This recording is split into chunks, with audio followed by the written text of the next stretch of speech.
discovers Sasquatch. Welcome one and all to a Q&A with Robert Kreider tonight. And tonight we also are going to introduce to you to a new member of the upcoming expedition. Let's say hello to everybody in the chat room tonight. Oh, Mr. Ron Kasner's with us tonight. Gorilla Girl 212 is with us tonight. How are you doing tonight, Gorilla Girl? Boots on the ground with Barb is always in the house, and Blue Eyed Northern right by her side. Glad to see you all here tonight. Miss Sharon is in the house. BF Bud is here. We got a really good turnout right off the back here. Texas Jack. Howdy, Texas Jack. Mr. Robert Kreider is just setting up at his place right now, and he's going to be with us in a couple minutes. This is a show that's going to be all on you guys. This is Q&A for Robert. That's all this show's about. I'm not asking any questions. If you have any questions for myself, I'd be happy to answer them too. Digger Dog is in the house. Mr. Brown Dwarf. The Cowboy's in the house. Maggie Dorr. Hello all. Hello all. So yeah, tonight is question A. This is all on you guys to keep this show rolling. So without further ado, it looks like Robert is ready to come on. Let's bring him on board. Mr. Robert Kreider. And how are you? Everything sounds good on my end. How about there? Yeah, no, it sounds perfect. I'm not Mr. Roboto tonight.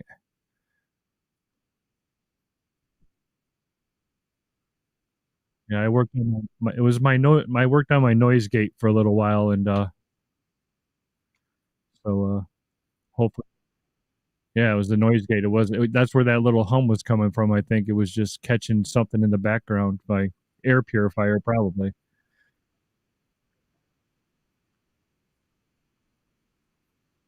Yeah. Oh, you're pretty good. You're right there.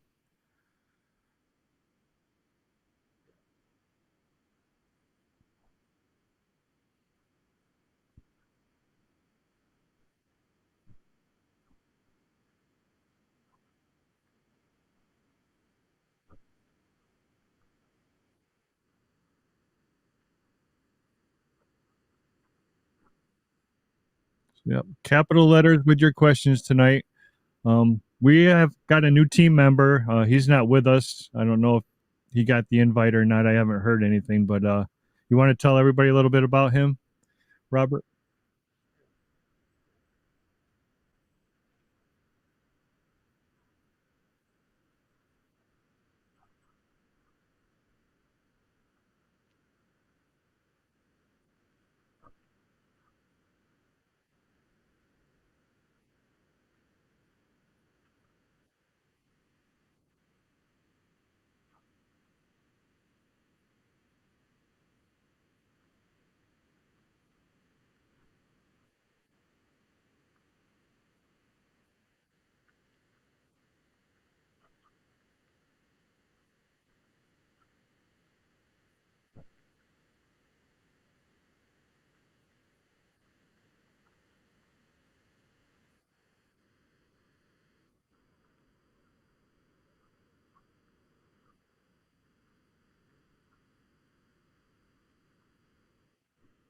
Okay, nice. I got a question for the audience. There was a comment that said nobody can hear Robert.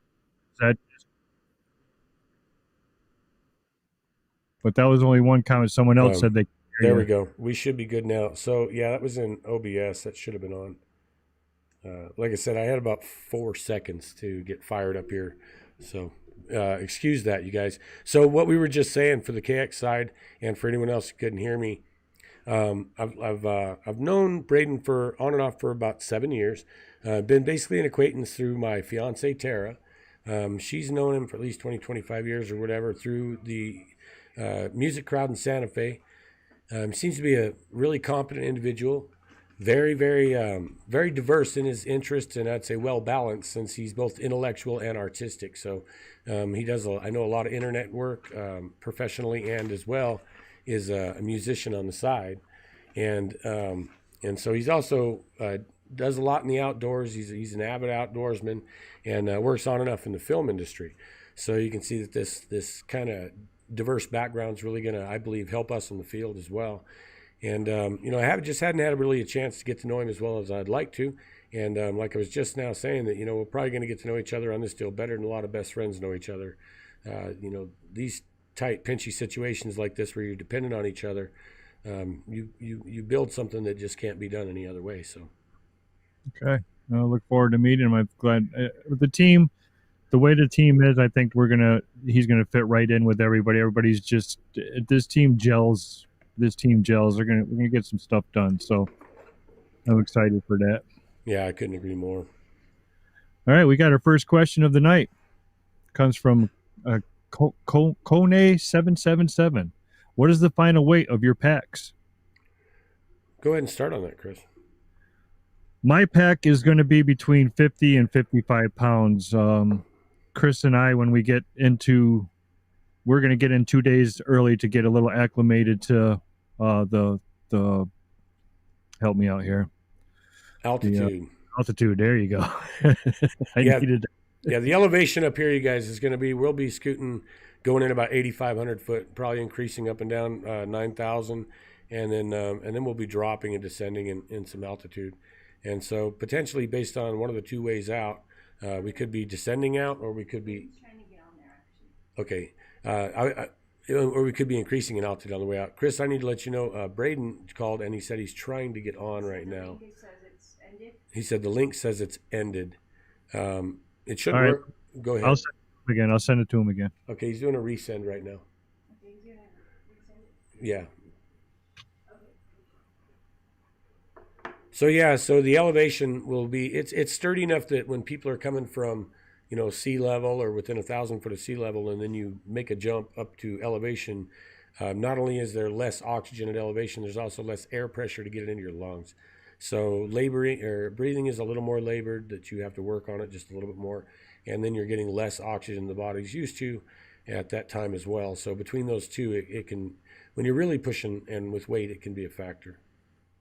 Yeah. So Chris and I are getting there. Like I say, we're getting there a little 2 days early, and we have a lot of doubles. Chris has a lot of stuff that I have, and he has a lot of stuff I got. So we're going to go through each other's packs and try and cut out what we can and what we can't. I mean, water is going to be huge due to the reports that we've just got. The streams are all dried up, and water is going to be a really something that we have to sacrifice other things for, because we all need water to survive, especially at that elevation. You need to stay hydrated. But so we're figuring between anywhere, I can speak for myself and Chris, anywhere between 45 and 55 pounds each will be carrying up. Yeah, and on my end, somewhat because this is my trip and everything else, but I'll be a lot heavier than I want to be. I wanted to go about 50 pounds, which is easy to deal with, and plus, based on some physical condition, like lately I've been sick and whatnot, but it's going to probably go 55, 60 in total. But I mean, I'm also dividing some of that up. I split weight onto my front pack, and then I actually have a couple straps that I hang on my shoulder harness, so it drags weight forward a little bit to my fanny pack, and then I also have 2 leg bags that I carry. So like one of them's first aid on the leg here, and that's probably 4 pounds or whatever. So okay, he's here. All right, yeah, we're on it. We'll have him in just a second. Yeah. Okay, you guys. Well, it looks like Braden's here anywhere, so we're gonna probably be throwing him up, and then Chris, I think it'd be a great idea if we kind of switch off questions between your feed and mine. Okay, we can do that. Okay, we'll go back and forth 1-to-1. All right, so Braden is here. Everybody, you're going to get a chance to meet him right now, and here he is. Braden, good to see you, bud. Yeah, thanks for having me. Absolutely. Yeah, thanks for stepping up and being a part of this deal kind of last minute. We know that you didn't have a whole lot of time to prepare for this, and you jumped right on it, so we really appreciate that. I've been waiting for an opportunity, so thanks for the invite. Yeah, absolutely. Well, this is, if you're going to jump on anything, this is the one to jump on. So let's throw out Braden, why don't you go ahead and I told everyone what I knew about you a little bit. Why don't you go ahead and tell everyone about yourself a little, and as well you can include a little bit of your experience and what makes you interested in this, and what brought you to kind of jump in on this team. Yeah, absolutely. My background is very much in entertainment, film, radio, music, and for about 4 or 5 years, I had um, a radio show out of Santa Fe that was very much about all things mysterious. And some of the conversations that you and I have had, that Hmm. stuff is something that has come up a lot, and something that has interested me a lot more, I think, than some of the other topics that ever popped up through the course of doing that show. And it's something that I've wanted to look a lot more into. And I've done the research that any I think average person can do from an armchair and a computer with internet access. Getting to actually jump in with you and your crew, you guys, I mean, just being able to tag along is going to be an incredible experience. So I'm looking forward to it.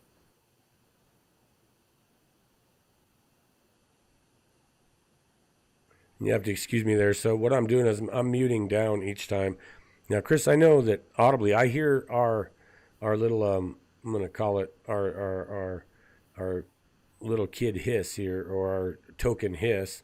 I do hear that kind of hanging in the background. I have no idea where that's coming from. I don't know if it's bothering anybody out there. Let us know and we'll mess with it a little bit.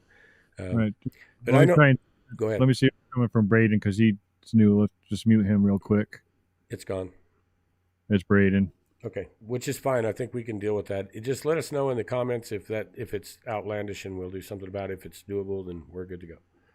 And Braden, so I'm glad to have you on the team. I know you've been expressing that a little bit, and I was kind of waiting for you to reach out a little more. To be honest with you, I like to see that incentive, but you did. I mean, you did through Terra anyway, and I think you probably, I would guess that you did within your comfort zone to do so. And I want to let you know, don't ever be shy about hitting us up. If you got to throw a rock at me, you better, because I've got a lot going on. And I won't, doesn't offend me at all.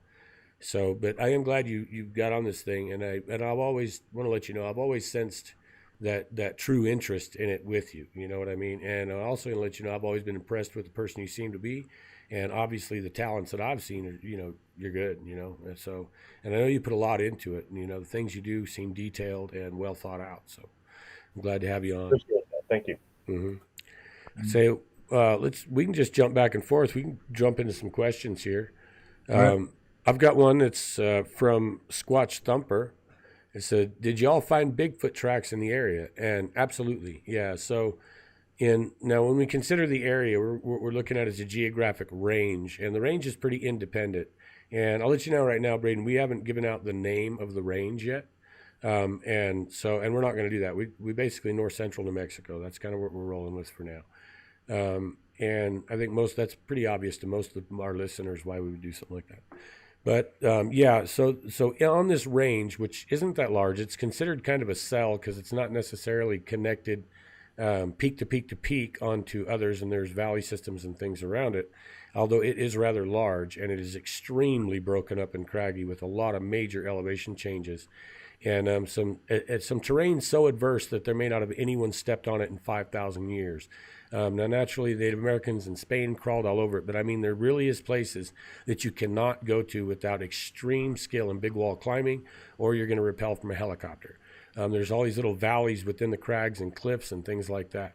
So when we're speaking about the range and did we find tracks, yeah, this is where we actually did the study for Oxford and the collection for them, at which time we gathered a 22 to 23 inch footprint, handprints, 16 inches long, 15 inches across the spread from the thumb to the pinky, and the palm width of 8 inches. And so that was from a very large individual that we gleaned the DNA evidence from him for them at Harvard and Museum of Lausanne in Switzerland. And the hair we contributed to them was 6.5 to 7 inches long, very gray. And we've also had his bite imprints, and they showed to have a few missing teeth. And then based on the cooperative hunting techniques that we saw on those tracks, he was hunting with a couple smaller individuals or even possibly females that were running game down to him when he was in a static position. And then, at least in this one instance, had taken a deer out with about a 150-pound rock, a good sized flat rock. And you could see where he picked it out of the ground, and then and that was actually carried at probably 80 feet from where he stood. And then he used it, and then you could see where the rock had fallen and the deer was taken out. And then they removed the deer. So we did find those tracks. And then on the top of the range, that was on the other flank from where we are. And on the top of the ridge and top of the line, we've tracked two sets of tracks in winter. We didn't follow them very far, just enough to photograph and document them in the path of travel, and then to go on that survey. And then other than that, we saw indiscriminate prints. In other words, dry ground, pine needles, depressions, toe pushes, toe scuffs, stuff like that. But you could obviously see big prints go through, but no definition or detail. So, yeah, to answer that question, yeah, we've definitely found tracks up there. And a 23-inch track is a huge track. I mean, it's a huge track. I Yeah. found inches and I thought they were huge, but a 23-inch track is huge. Yeah, it's the same size as the alpha male at GLST. So at our first place we're going to go is a real popular area actually amongst people, but not many people go very deep into this. Matter of fact, very very few go very far, and that's where I ran into the big male. And I was there when he left the 23-inch track and got to measure it, within 5-7 minutes or something. And he's still 40 feet from me while I'm measuring his track. I'm sure he was probably watching me measure the track. Yeah, it's crazy. All right, we're gonna hit up our my end here. We got a good question here. The current fires in northern New Mexico, are they close to the area you heading into? Well, I don't want to kind of give that up because geographically you're going to be looking at several regions that are on fire in New Mexico, and by process of elimination, you'll figure out or potentially figure out where these locations could be. And we're really not into that right now because we want to reduce interference. We will say that there is a potential of fire danger, but we should not be in any danger where we are going. I'll just give you that right now. That could change, and we got to keep a careful eye on that. All right, you're up. Let's see what we got. Most of it's we can't hear him because they jammed all these in before they got my audio. Okay, so it says, how many days do we go in? Again, and this is from the Scottish Wildman, and I assume you're from Scotland. If you are, welcome from Scotland. That's kick-ass. So we can't give exactly day count, but let's just say this: it's coming real fast. If that makes any sense. So it's not gonna be far away. I mean, you guys just keep your eyes open because this will probably be the last public comm we do, as like we do with Simulcast. I may drop some stuff like some equipment testing videos. I plan on dropping a video of the gear. Once I get between a certain amount of days or whatever within stuff, I'll lay everything out. No matter how well I've prepped it, I'll pull it all back out, every single piece, and do a full inventory, recharge and repack every single thing. And that's as well so I don't pack too much advance, forget which pocket I put what in. But it's really just so we make sure that when you get out there, you don't have a problem. And I'm sure everybody's experienced that. And enough time in the field, you realize double, triple check is wise. There's nothing wrong with doing it. So what you'll see is a few more of those pop up, and then you won't see anything, and then we'll be there. And but this, I believe, right, Chris, this is going to be the last like full StreamYard type simulcast we're going to put out, and which means we're right around the corner. I mean, right around the corner. This isn't going to be weeks and weeks or anything like that. So we just don't want to give you which day, but I will say it's going to be within the next 2 weeks or so. Let's put it that way. Well, I'll put it this way. Next week I'm on call and I never have a show on that week. And then after that, I start my shows back up. There won't be any more shows for the rest of the month following that. So that doesn't really give too much of a hint, but it's coming, and we're ready. We're ready. We're getting ready. So how about, let's get Braden Smith. How you doing, Braden, on equipment and all that stuff? Are you feel you're prepped to go, or you're going to be prepped by this short period? As an avid outdoorsman, I feel like I'm prepped to go. But again, this is a type of trip that I've never been on before, so I may have to have a conversation with you privately before we actually mount up. But yeah, being a Boy Scout, until I was 17, no stranger to being outdoors. And yeah, when you said double check, there's no amount of pre-preparedness that you can be. So feel like I'm pretty prepared in general. Definitely going to go through a whole nother check though before we do end up heading out. Well, good deal. No, that's really good to hear. So, do you have another question fired up, Chris? Yeah, I got a good one here. This is a really good one. From my eyes, if I understand this correctly, the target area is, for paraphrasing, large Sasquatch that proven to be at the top of their game and they congregate at this location. What makes you feel this is true? I would, based on experience and past experience with the species, and then the anomalous attributes of this area in particular. And when I say area, I don't mean the entire range is this area. So now what we're talking about is a more focused, specialized zone, and it's, well, let's just put it this way: what is done in there even could not have been even done by a single 12-footer or even two 12-footers. Let's kind of put it that way. So, you're looking at a potential jerk strength on a 12-foot animal, if you map it, to be 40,000 pounds. Lift strength could be 25,000 pounds. So going by those numbers, what we see that has been done would have required 2 to 3 individuals at minimum working in cooperation to have assembled. And so this is one reason that we feel it's so important to document. We call it the kill zone, and this has intimidated a lot of people, and a lot of people have really run with this in their imagination because they don't know what a kill zone is. So really, a kill zone is just an area around a habitation or a hold that you clear out or you modify in a way that gives you both the ability to see an adversary or potential adversary, and then to deal with that either through defensive or offensive measures, even if it's retreat. But it gives you a zone in between that something cannot sneak up on you, let's say, or that they have a problem moving through. So in other words, that with humans in a military sense, that could be just an area that's been bladed flat. It could be a bladed flat area with that's mined, or have tank traps, or have barbed wire, or have pits, or whatever it has. And in a sense, they've done something like that in the equivalence of it. And I don't say it's for hunting or anything like that, because even a deer could get in there. Now, mountain sheep, mountain goats, stuff like that, hop right across this stuff. But a deer on round logs that are stacked precariously like this everywhere you look, and these logs are 2 to 3 feet in diameter. A lot of them are 100-foot long. A lot of them still have all the roots and base on them. And they'd be stacked anywhere from 2, 3, or more high, just jumbled to each other, and then across the whole area. And then every bough and branch has been broken up to 40 to 60 foot high, which gives you this large expanse of open view with standing trees, naturally, because they removed every bough and branch, even the stuff on the ground. Then they've covered the ground in large trees everywhere across this whole thing, to where if you tried to move across it, you can't. You can't jump over them. So you would have to duck and go under them and then climb over, and there'd be no way to egress or no way to make progression through this stuff efficient at all. Matter of fact, I mean, you'd instantly be better just to hide in the mess than you would try to cross it. And so that's what leads us to believe that there would be individuals like that, or would be a group of large amassed individuals, because what they're doing isn't consistent with even younger subjects and stuff kind of running around foraging, anything like that. What it's really consistent with is the most difficult thing you can move through, that they have the advantage in. They can go arboreal and just fly through above it.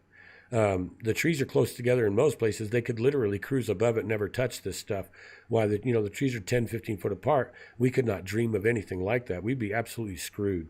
And so, and we don't believe it's an animal ambush site or anything like it. It just doesn't look like that. It looks more like it's such a pain in the ass, this will keep you away from our hold. Let's say. And then the lodge feature itself, of course, that's kind of a beaver dam looking thing that's hidden in the hill. And I call it a lodge feature. And I'll be honest, it's like I've never pretended I know this is a Bigfoot structure. We didn't get within 150 feet of it. Was downslope from our position when we viewed it. And it's contained within one edge of the zone that we call the kill zone. But what we did see of it, we actually noticed, I noticed where I thought, wow, there's all the boughs and branches and 20-foot stringers of limbs and things like that, and small tree stuff, this thick and 18 feet or whatever. All those were, now I could see where they went. And they were all covering a bunch of trees that were maybe a foot thick, 18 inches thick, at the most probably maybe 30, 40-foot trees. And they were all tangled together under this mass. And then I noticed, wow, it looked like it was in one small area. But as I looked more up the hill, I could see that they had actually covered a lot of it with dirt. And so it looked like the finger of the slope coming out and then dropping off. But this whole portion here at the bottom all had holes in it, where the dirt was going down between it, and you could obviously see that the dirt was caving through the cavities and the holes in it. And it would take an organized team, even of Bigfoots, to have plugged all that together, to have harvested all the boughs and all the branches throughout this quarter-mile across area, and then to have carried all that back in. They don't have trucks to tote them, and carried all that back over there, and then stacked all that, covered it, and then throwing dirt on top of it. And so that's kind of what leads us to believe that. It's kind of a long answer, but I think you'll get a good picture.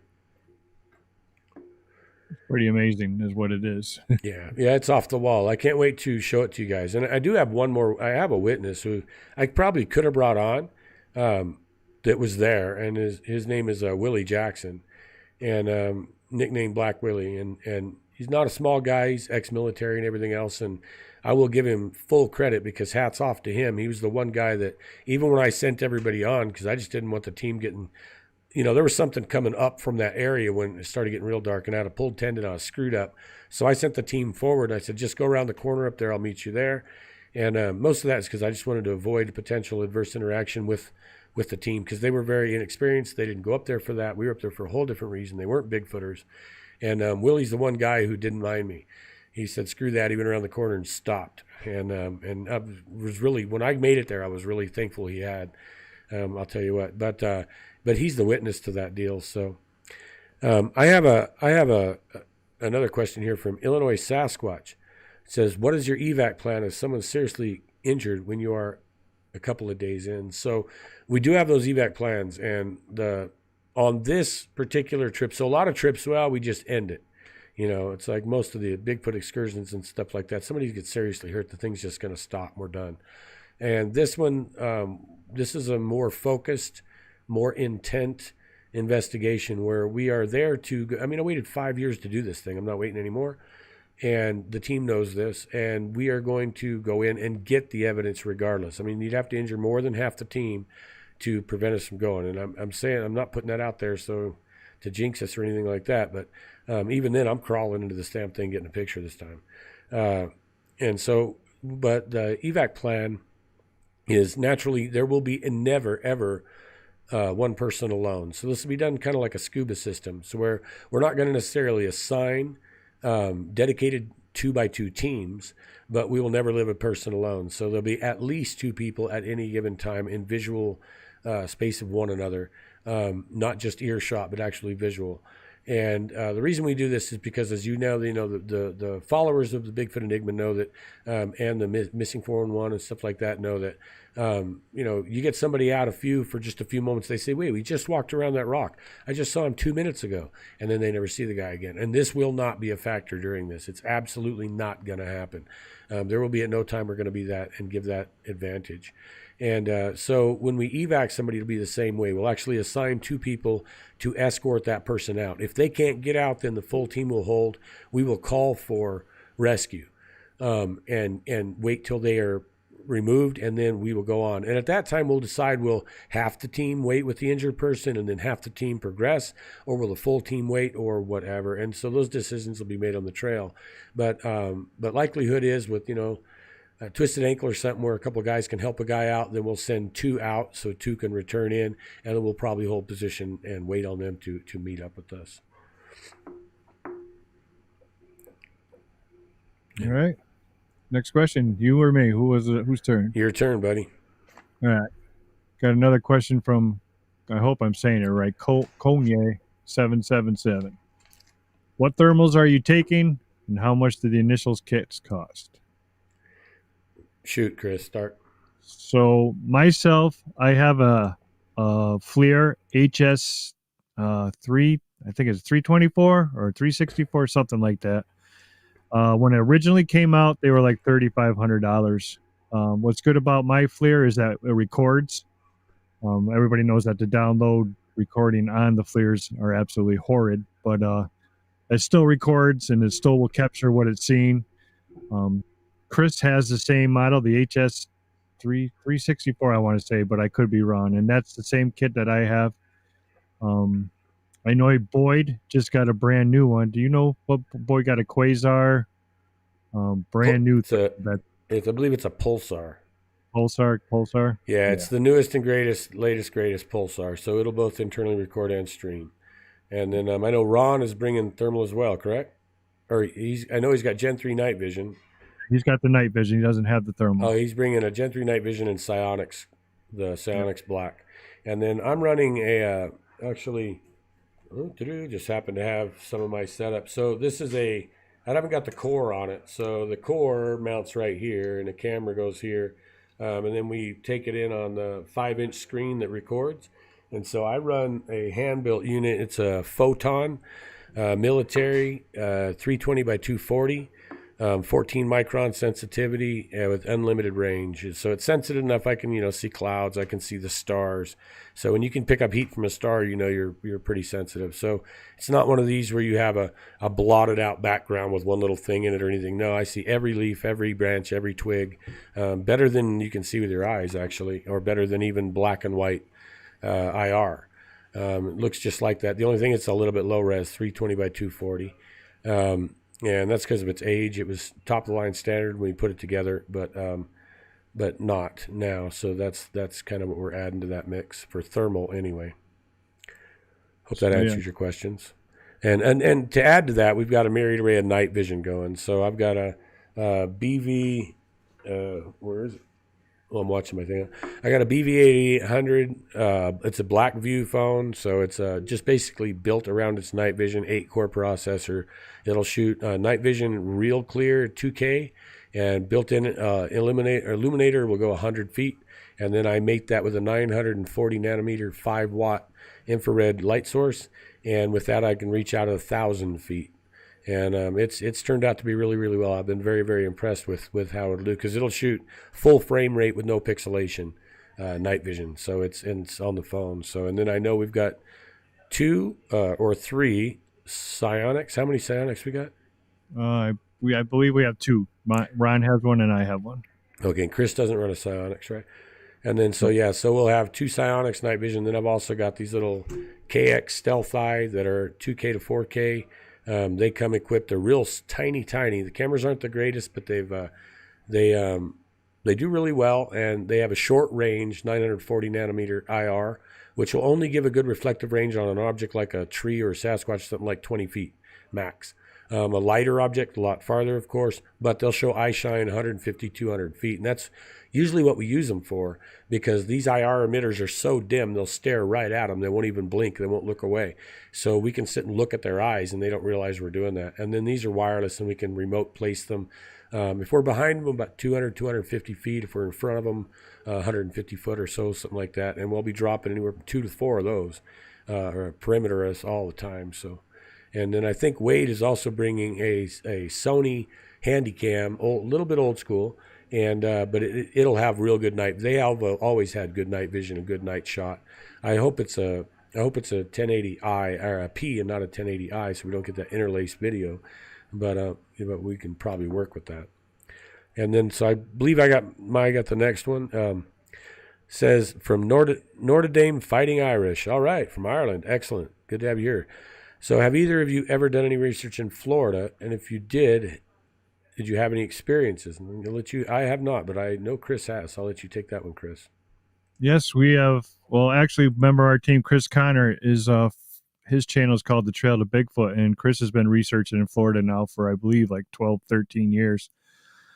He's had multiple interactions down there, and I went to visit him last July, and we had some absolutely mind-blowing stuff. But we had Sasquatch interaction. We had rock throws at us. We had everything that you would think of, knocks, vocals, everything that possible could happen in 5 days did. And we had other strange stuff that I won't go into right now because that's a little off topic. But we've had some pretty exciting interactions. And we were in the Green Swamp, which I have a new respect for anybody that researches down in Florida, because the swamp is, everything can kill you everywhere. So anywhere you step, you could have a chance of dying. But anyways, I've had some pretty cool interactions down in Florida. And I wish Chris was on, because he could tell you a whole bunch more. But Chris knows the Green Swamp like the back of his hand. And if there's anybody that can show you around down there, he's the one to get a hold of. So What type of experience did you have when you were down there? As far as like, go ahead and give us a little more detail about what type of Bigfoot related stuff did you have? Were you having steps, cracks, pops? Did you get any whistles, knocks? When we first walked in day one, you could hear them following us in, and we brought pheromone chips, the Sasquatch pheromone chips, to try out, and we've been using an RF meter. Chris came up with this idea by doing a lot of research and a lot of stuff that you happen. We've been implementing that in our investigations, and we could hear them following us all the way in when we got there, and we would stop, and then you would hear them. They do their triangle patterns. One got to be over here. When they do the same thing all over the place all the same time that we found. And they did that there, everything textbook. We got to the spot and we put that pheromone chip out at his spot. And all of a sudden the rocks started coming in from the palm trees up above. And all of a sudden Chris's meter bottoms out RF. We're registering radio frequency, screaming, top end out. We can't explain. We don't know enough about it yet. But, and then that happened actually a couple weeks later here in Connecticut. The same exact situation, rock throws with the RF meter going off the wall. Wow. Yeah, and Chris asked for a knockdown there from them guys. It's all on. You guys can go to my channel at Discover Sasquatch and look at the interview called The Veil, and it shows everything that happened on the trip, including the crazy stuff that I'm still not over yet. And but Chris asked for a knock right out in the swamp. He goes, so people don't think I'm crazy when I tell them that I can get a knock here. Can you knock on a tree for me? And no, sure as shit, 30 seconds later, he gets a knock on a tree. It was absolutely amazing.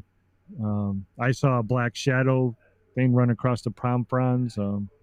Like this, if you go real quick across the palm fronds, you would see that shadow. And I saw probably about 8-foot figure go just like that, real quick. Awesome. Couldn't get enough on it to see exactly what it is, but we definitely had crazy stuff go on those 5 days. Yeah, that's really awesome. I'm adjusting levels here while we go to, so you have to excuse me. So what do you got? You got another question? Yeah, let's see. I'm gonna scroll back up. What's another guy saying? Can you do a sound check first? I don't know what's going on. Yeah, audio 1 2, audio 1 2, audio 1 2. Check 1 2, check 1 2. Everybody else says sounds good, but there's people that are saying that doesn't. I don't know. It's got that hiss again. It says small hiss. I don't know. I think we're just being plagued with that. We're just going to have to call that our token hiss. We'll just pretend it's a spiritual snake of some kind, and maybe we can just give it a name.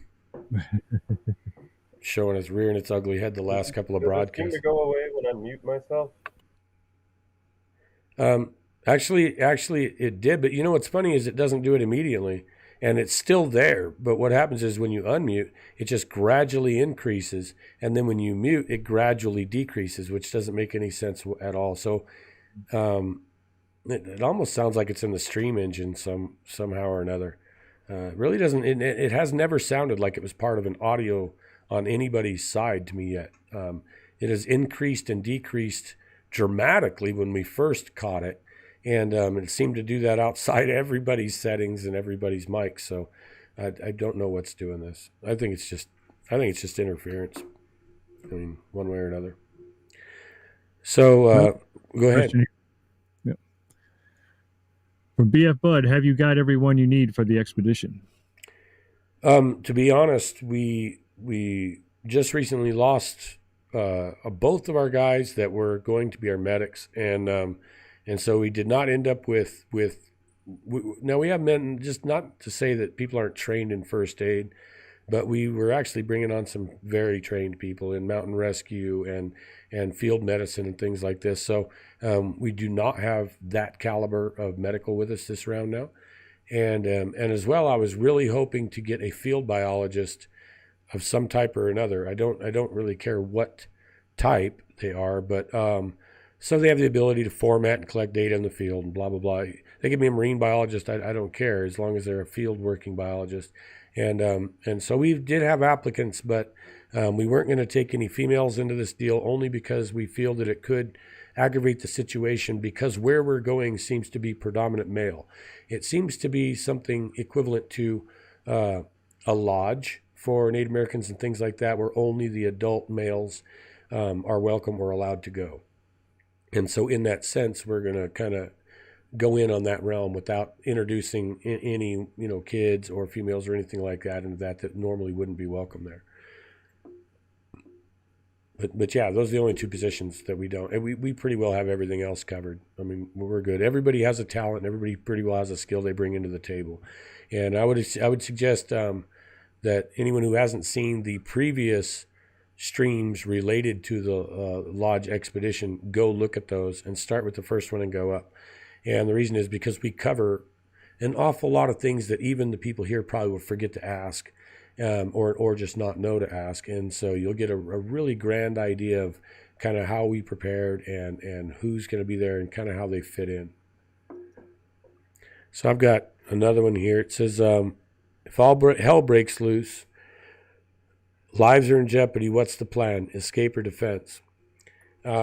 As Chris Connor would right now remind me, we're going to have to wing it. And that's going to get played as we're there. We're not there to have a conflict. We're not even there to have an encounter. The point to this is to go in and document and the evidence and document the situation and the structure and things like that that I had witnessed 5 years ago. It is not to sit and knock on trees and try to get a response or anything else, because your response may be getting knocked back with a 100-foot tree. This is nowhere to play those games. It's nothing to mess with. In fact, when most people are doing those kind of things, they're messing with adolescents or juveniles, 7, 8, 9-foot subjects, things like that. But when you get into these 11, 12-foot big males, from what I've seen and understood, they don't tolerate people. They might tolerate your presence and not become aggressive or come hurt you or anything else, but they generally, they're not going to sit and throw little wood chips at you and goof off and go around and strategically flank your position and whistle and chirp and do that kind of thing. That doesn't seem to really happen with these guys. They're either going to let you do what you're doing, or they're going to stop you from doing what you're doing. So naturally, if a group like that wants to remove us, we're going to get removed. There's nothing, you would say escape, but that is part of defense. So as you wrote your question, escape or defense, we'll hold ground. I'm not easy to make jump. I've been in that position before. I've been hit with a rock before. I've been infrasounded before. I've been ushered out and really intimidated out of places vocally and by aggressive movement behavior and foliage movement and stuff like that. And we just have to play it by ear. We definitely have to, we're going to be somewhere they don't want us. So we're going to have to tolerate a little bit of intimidation, I would say. It's going to be a little bit unnerving. But at the same time, we'll roll that line, and we'll play that line as we feel it based on experience.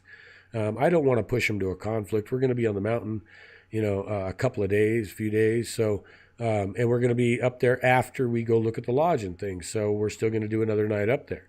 And I really don't need them getting pissed off enough to where they hold vengeance and want to come mess with us next night or anything like that. So if anything, although saying that, we're going to be emplaced.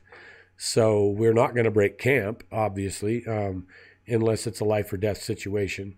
And we're going to hold our position. But at the same time, we don't intend on spreading out after a certain hour at night, so we're not all over their territory and we're not messing up their hunts. And instead of running us off, we're just going to collectively show, hey, we just want this small space for the night, and then we're going to see how that goes. On with you, Chris. All right. Saint Raphael says, whose channel is it going to be live streamed? I think it's going to be anybody's channel that we can get it on. Chris's channel, my channel, Robert's channel. I would just hit the bell on every channel you can, so you're notified when any member goes live at any time, because something can happen in a different area at a different time, and we might, two guys might be off in the woods hitting the bathroom, and something might be going on there. Well, look for those cameras to be going, because cameras will be going with us to the bathroom. So Yeah, I mean, this is going to be full blown. And I know if we may even run multiple streams. I may have a thermal stream going and then a night vision stream going at the same time. So like Lab Padre does with the SpaceX launches and stuff like that, they've got Nerdle cam, they've got this cam, that cam, and they'll run all those streams simultaneously. You can switch between streams or whatever you do. So like Chris says, make sure you check everybody's channel. And as far as a primary goes, I know that I'm going to try to be streaming as much as possible. And that's largely going to be due to signal connection. When you're moving through the woods, and it's almost impossible to get a good signal because you don't form a phase lock with a tower. Every time you move or a tree breaks that phase lock, if you're in standard position, you can generate kind of a phase lock and get a higher signal. And so we'll kind of wing it. And like Chris said, just keep. I know the bells don't work for 90% of you guys on our stuff. You can click the bell icon. You still never get a notification. You'll be lucky if you're still subscribed by the end of the feed. But I'm going to say just keep trying and keep subscribing, keep hitting the bell, make sure you're being made aware. You're welcome to keep the channel open and refresh it. Do whatever you have to do. But you'll have those links to us before. I know Chris is really, really good about throwing the links up in his information, and you can always check back with us as well. So I'm going to screen down. So what do you think? So give me some feedback, Braden. What's your feelings just about going up with the team? How do you feel about it? I know you probably don't have experience in this deal. So what's it make you feel? Do you feel trepidation? Do you feel wonder and excitement? How's it coming across to you? Yeah, those are great words to use for it, actually. Yeah. I mean, obviously, we've talked about this before. We've talked about other trips you've been out on. But kind of hearing all of this again as far as plans and potentials for this trip is, yeah, definitely. All of the what ifs are popping up in the back of my head, but definitely exciting stuff for sure. Somebody brought up a question earlier on that kind of made me think a little bit about, you know, the possibility of, or what potential for kind of fire danger there might be, and you answered their question, but it kind of made me think a little bit about the second part of that question being there are fires within smoke smelling distance, I guess I could say. Mm-hmm. There's more smoke all over most of the American Southwest right now, so that's not giving too much away. But do you think that that's going to have any impact on any data you might be able to collect? Do you think there will be less activity because there's so much smoke in the region? Just made me think. Personally, I think it could increase activity. And I only say that because obviously we're in a place that's at this time not on fire.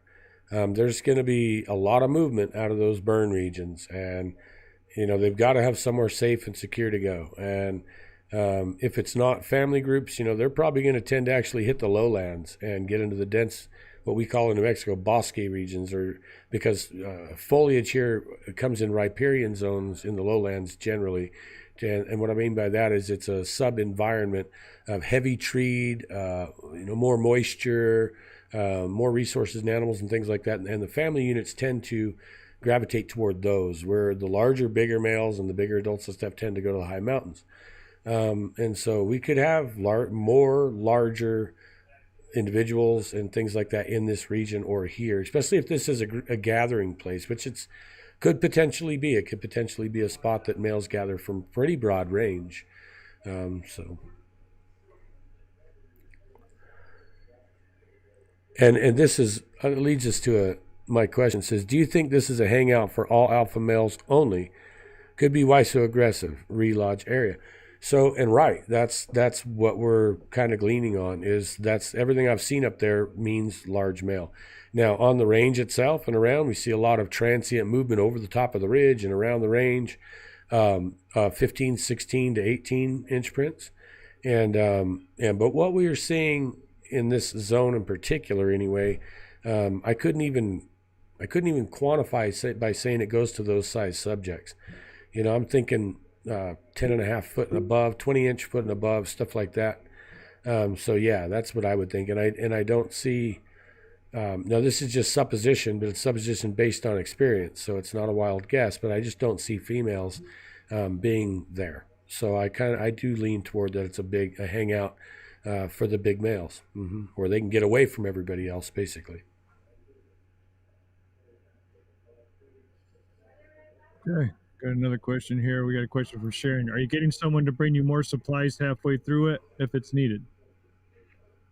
I can just answer that. No. So and the main reason is there's no way to get us more supplies, um, in that way. So there's no where we're passing by that's any closer to our point of entry or exit, um, so to say. So I don't know if you guys audibly got that ding or not. It could have happened, but I guess just deal with it. But no, we don't intend on that. So on something like this, we're going to be fully mobile. So everything you need per person is carried per person in. And we do this because, like a lot of teams will divide up things. They'll say, oh, we're here, you three guys are going to carry water and you three guys are going to carry this. And then everyone will have their own little canteen and we're not going to do that. And it's for the sole reason that if anyone does get separated, we're eliminating the potential problems that occurs from adverse interaction. Somebody gets separated, they need to have everything they need. Everything they need. They don't need their stuff or something they need being in someone else's pack or anything like that. As well, it gives us the ability to stay mobile and moving until we actually go down. So we won't be setting a base camp or staging supplies or any of that. So it'll be carry in, carry out. What's on us is all we've got. Yeah. I got another question right after this that it pertains to the same thing, basically. Go ahead. How much of your pack weight is normal camping gear versus task Bigfoot filming specific? That's a really good question. So I would say 35 pounds would be camping. And then everything else from there on is gear and equipment. I know I've got 10 pounds just batteries, 5 pounds in drone. And then it goes up from there with thermals, cameras, and blah, blah, blah. So I'm in the same boat. I had to go out and buy a front pack for my hip to load the rest of my stuff in because there's no more room in my 65-liter pack. So yeah. You got what you got to do, right? And Braden, we got you muted, but just raise a hand or whatever. Always feel free to chime in anytime you want, bro. You remember this deal. So my next question is, hi, Robert. Did Hey Bubba ever finish his thought? You remember that, do you? Crider Insider, Heath and Santa Fe. Sweet. Good to see you. And your name is Little Kiss Records out of Santa Fe. Excellent. Hey Bubba did finish his thought. It took about 30 minutes from when the big one popped up in front of us and ran off. And for those I know, he probably wants to get in that story a little bit, so I'll go ahead and do it. And since this is the last show, Chris, I hope you don't mind. We might run a little long on this one, so. No, it's good. It's good. Okay, yeah. So yeah, we were progressing down a trail one time, and me being team leader, I was in the front. We used no lights. This was on a treasure dig. I had a guy named Gary Hewitt behind me. He's like 6'4", probably weighed 280 to 300, somewhere in there, but mostly mass and muscle because, we worked and we mined. And he was right behind me. We had, I think, 3 or 4 guys behind us in that. And we were going out a trail that I can usually see enough to keep us on the track. I can see the gap in the trees. You see the lighter colors ahead of you, basically, where the tree would open up a couple 100 feet through. And we walked it all the time anyway. And up ahead of this, after we came out of that, there would be a guardrail, maybe 100 feet past the break in the foliage there. And so we were cruising through, and about halfway through, I was looking for that light spot to continue, and I couldn't see the light spot. It just all looked uniform black across the whole trail. And I stopped and I looked forward and I thought, what in the hell? I know I can always see a little bit out here, no matter what. Even on a moonless night, I could still make something. And about the time I leaned forward and looked, then a big black mass just moved to the side out of the trail. So it was just right in front of us and had no clue. And it only took a step or two to the side, and then it quit moving. And I stopped, man. But as team leader, even if you're scared to death, you can't really show your fear. You really can't do that, because just like kids with parents, the men look to you to see how they should be reacting to this. And so I just blew it off, and Gary noticed it, and said something. I said, I don't know, dude. It's trick of shadow, man. Something covered the moon for a minute and whatever. And so we just made ourselves feel better, and we went on in. And as we exited the foliage, I looked in front of us, and between us and the guardrail, about maybe 15 feet from the guardrail, was what looked like a kind of a lumpy tree, and it was just a big lump with a stump under it like this in front of us. And I know there's no foliage there. There's nothing there. And what it was a big, big Bigfoot. And he had bent all the way over, and he was crouched over, but he was standing. And so from the knees down looked like a stump almost, and the rest looked like a big ball parked out on top of it. And when I stopped and noticed and looked forward, it stood up erect. And then and it was moonlight that night, and it stood up erect. And it just took like 3 steps, cleared a fence, and went through these salt cedars and just exploded a salt cedar. And when it did that, it sounded as loud as a shotgun. I mean, no exaggeration, sounded as loud as a shotgun 40 feet to your left. And when that happened, when that break happened, Gary froze and behind me. And I froze too, but I turned around, and he was just balls of white eyes. That's it. That's all Gary was. He was just stuck, balls of white eyes. And I literally just put my hand on his chest and said, "Hold here, Gary." And I ran, and I got on top. I went over the guardrail, got on this bridge that went over the little river there. And I realized then I got nervous because I thought, and the rest of the team's just standing there. And but I don't know why I did that, but I did. I ran up on the bridge. I thought I was going to run under the bridge, run out the other side, and I'd get a real good visual over it. And it felt safe. And which probably wasn't. And then I realized, wow, this thing didn't go anywhere. It's still under the damn bridge, and it's probably now I got to walk back over it. And it's so big that at the edges it could have hopped up on the bridge, and which actually later happened to a crew of mine driving down the road. It did that, went over the bridge. But anyway, when I got back to Gary, he wouldn't move. He just wouldn't move. His eyes were transfixed, and he wouldn't move. And I said, Gary, let's go. And he started saying, "Hey, Bubba, Bubba." Hey, Bubba. And I was like, what? This dude's gone. So the guys behind him didn't see this happen. Gary's a big old dude. He blocked the path. They did not see this thing bolt. They did hear the movement, and they heard the bang and the crash. But, I mean, it could have been a bull or something to them. And but Gary got full view. And so the story goes is by the time we got him, a guy got around to his pickup and came and picked us up at the road. And we got Gary to the truck, and we opened the door of the truck. Had no dome light, but the dash lights in an old 78 Ford lit up the interior pretty good. And we were trying to get Gary in the truck, and the old boy driving the truck said, "My God, what happened to him?" And he said, "Looks like he saw a ghost." I said, "No, he didn't see a ghost." I said, "I think he just seen a Bigfoot." And then and he was trying to talk to him, and Gary was still saying every once in a while, "Hey, Bubba." He just wouldn't quit saying, "Hey, Bubba." And it was this will answer your question. It was about 30 minutes later. We were at the house, mellowing out, about to burn one, whatever, and trying to calm down, and all telling each other kind of what we seen. And Gary was just sitting there silent the whole time and just kind of staring down and forward. And I mean, he mouth open, and basically he's in shock. And then all of a sudden it came out.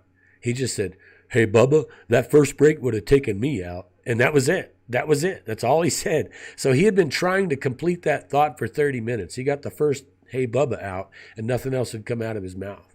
And so that's kind of how that went down. And I appreciate you asking about that. That means a lot. I mean, you guys are keeping track. That's great. All right. Blue-Eyed Northern was very, very, very supportive on this. She's a good friend of mine, and she's got a question for us. Will you be using any of your video equipment as safety precaution as you are going in? As we're going in, probably I wouldn't say necessarily as a safety precaution as we're going in, no. Using it in that manner, yes, and that's what I do with game cams, and any static with a noticeable IR emitter, I use that on our camp. I might shoot over our camp basically so I can see what's behind it, but I light the camp up with it. And I don't put game cams out to try to catch them as much as I do try to deter them, because once they see get in range and they start to trigger that IR, then they realize that movement there is triggering.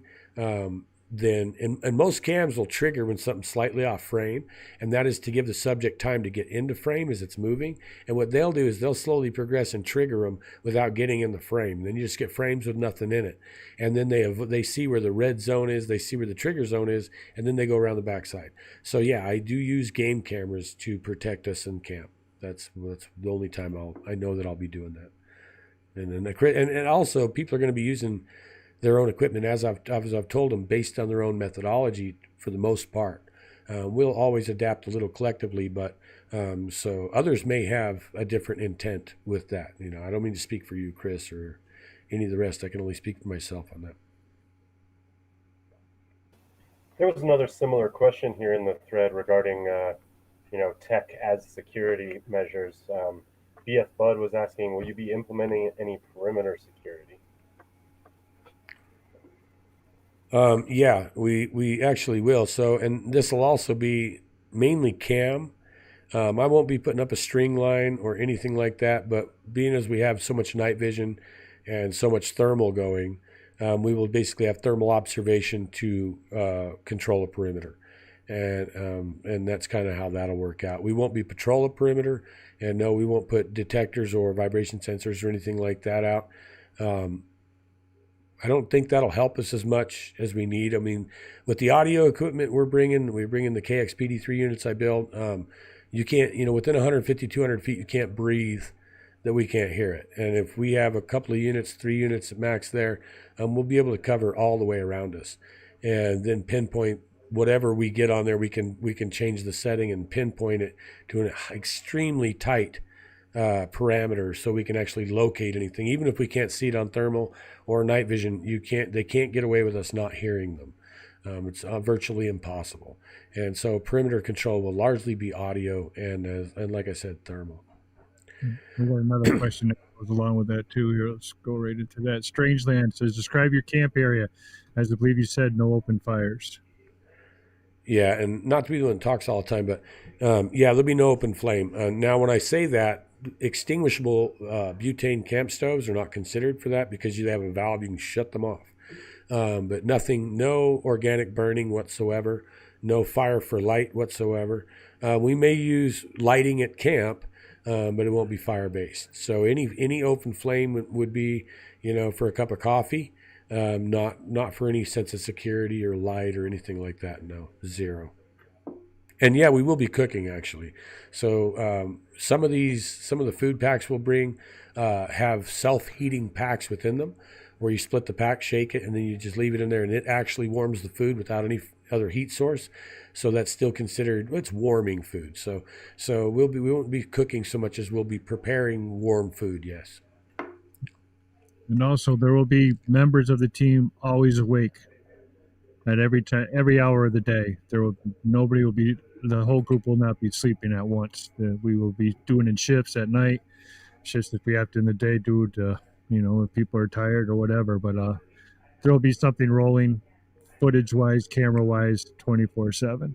Yeah, and in the sleep shifts, instead of doing where you get 2 guys or 1 guy, 2 guys stay awake and everyone else sleep, and then we're probably not going to go that right. What we'll probably do is instead will be a couple guys sleep and everyone else stay up. And so the majority of the ratio basically is awake and on guard. And in that way, you have the highest potential for safety, or least potential for danger. And then I've got a question here, and excuse me if I sound a little hoarse or I go offline for a minute or two because I have been a little ill, nursing a lung crap here the last few days. So this question says, how tall would you estimate the individual to be with 23-inch tracks? So I've seen him, filmed him at 40 feet. So looking at him, and with the camera, measuring the camera from where the camera height was to where he was, and then looking around when we did the investigation, I'm going to say 12 foot. And every bit of 5-6 foot across the shoulders. So, considerable. That's a and weight. I know there's a lot of argument to weight, but trust me, this will be as accurate as anything. So I guesstimated weight around 3,200 pounds. Okay. I have a quick question. Is that the one with Dr. Meldrum? Is that the one you're referring to? Or a different one? No. This is the one, Waking the Giant. This is the big male at GLST. Okay. When he came in, when I accidentally woke him up at 57 foot, and then when I went away from him, tracked another one, then went back and followed him in, and then got within about 40 feet, held there, for an hour or whatever with him, and that's when I got the video of there. Okay, I still had the picture loaded from the top of the mountain there. Oh, do you have it? I have two of them. Yes. I got this one. Yeah. Now And this is where we're going. I mean, it's near where we're going, is that subject there, and that was actually captured over Jeff Meldrum's head. We took them up there after the UNM study, which is something we'll have to get into more detail later. A little controversy over that one, and but yeah, he popped up, and we had a clue he was out there, but didn't know where or what. So I had instructed Tara, when we stop, shoot over the top of us like you're taking our picture. And don't make a big deal. And we had a little bit of audio stuff coming in, a little crunching and some tweets and stuff like that were kind of indiscriminate. And we did manage to get this guy. And usually I don't pick anything out of my photos, but we actually have another photo of him turned and walking away, totally changed movement, got his back and everything. And the second photo came out a little better, and you could see the texture of hair and whatnot. And this should be one of the boys from the lodge. That's who he should be. enormous. Yeah, he's pretty big. Those trees aren't little that he's near. Those are not little trees. This forest doesn't get logged. I don't know if it's ever been logged. So Leon Mohan, great sporter friend of mine, Facebook friend, says, Rob, you speak of areas that alphas congregate at. Is this possibly one of those areas? Yeah, and we just addressed that, Leon, in pretty good detail. So if you're just joining us, you might want to go back and kind of review a little bit. But I'll just tell you right now, in short, that yeah, we do figure that, and I go into detail about why we think that earlier in the feed. So if you don't mind, you could kind of revisit that. Okay. Got a question from Dana Sherman. How is the funds coming on? And will anybody be bringing a native flute? I actually have a native flute. I can't play it, but I could bring it. Never. Go ahead, Chris. The GoFundMe's been doing pretty well. We've raised almost, I think, pretty close to $1,500, which has come in very handy with the rentals of the van. And it's going to be handy in food supplies and all types of stuff. We're going to stretch it. I mean, and thank you to all who have donated. Times are tough these days, and we appreciate everybody that has donated so far.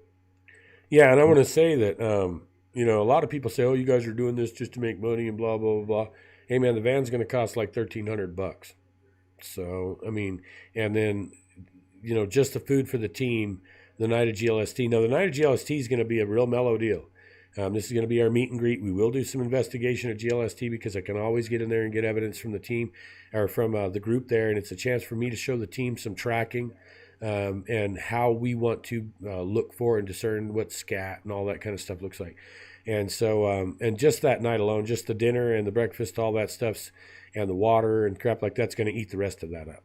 What we had asked for originally was $7,000, and we did that because people were going to have to be flying in from Florida, Georgia, Connecticut, Wisconsin, and so to cover all that airfare and all that travel, there are going to be hotel stays the day before, day after for these guys, and that would have just covered all that. So I also want to say that my hats are off to these guys because we didn't get that amount. And they're not asking for any of that to cover their own expenditure. And my hats are off to you. You're putting in an awful lot to do this, and I really, really, really appreciate it. Yeah, we believe in it, man, and we wouldn't be doing it. That's for sure. We believe in what's going on up there, and we want to get you to there. 5 years is a long wait. We're going. Right. It's gonna be successful. 100%. So the next question is, did the hair you sent to the university have the root, or were they broken hair? No. And I would suggest you go to our YouTube channel and watch the presentation. It's a Bigfoot something presentation to Psi group, DNA cover up, blah, blah, blah. But one of the specimens we sent them was broken hair shaft. It's morphology unidentifiable to any known creature. No medulla, blah, blah, blah. Then they asked for another sample, if possible, off a living specimen.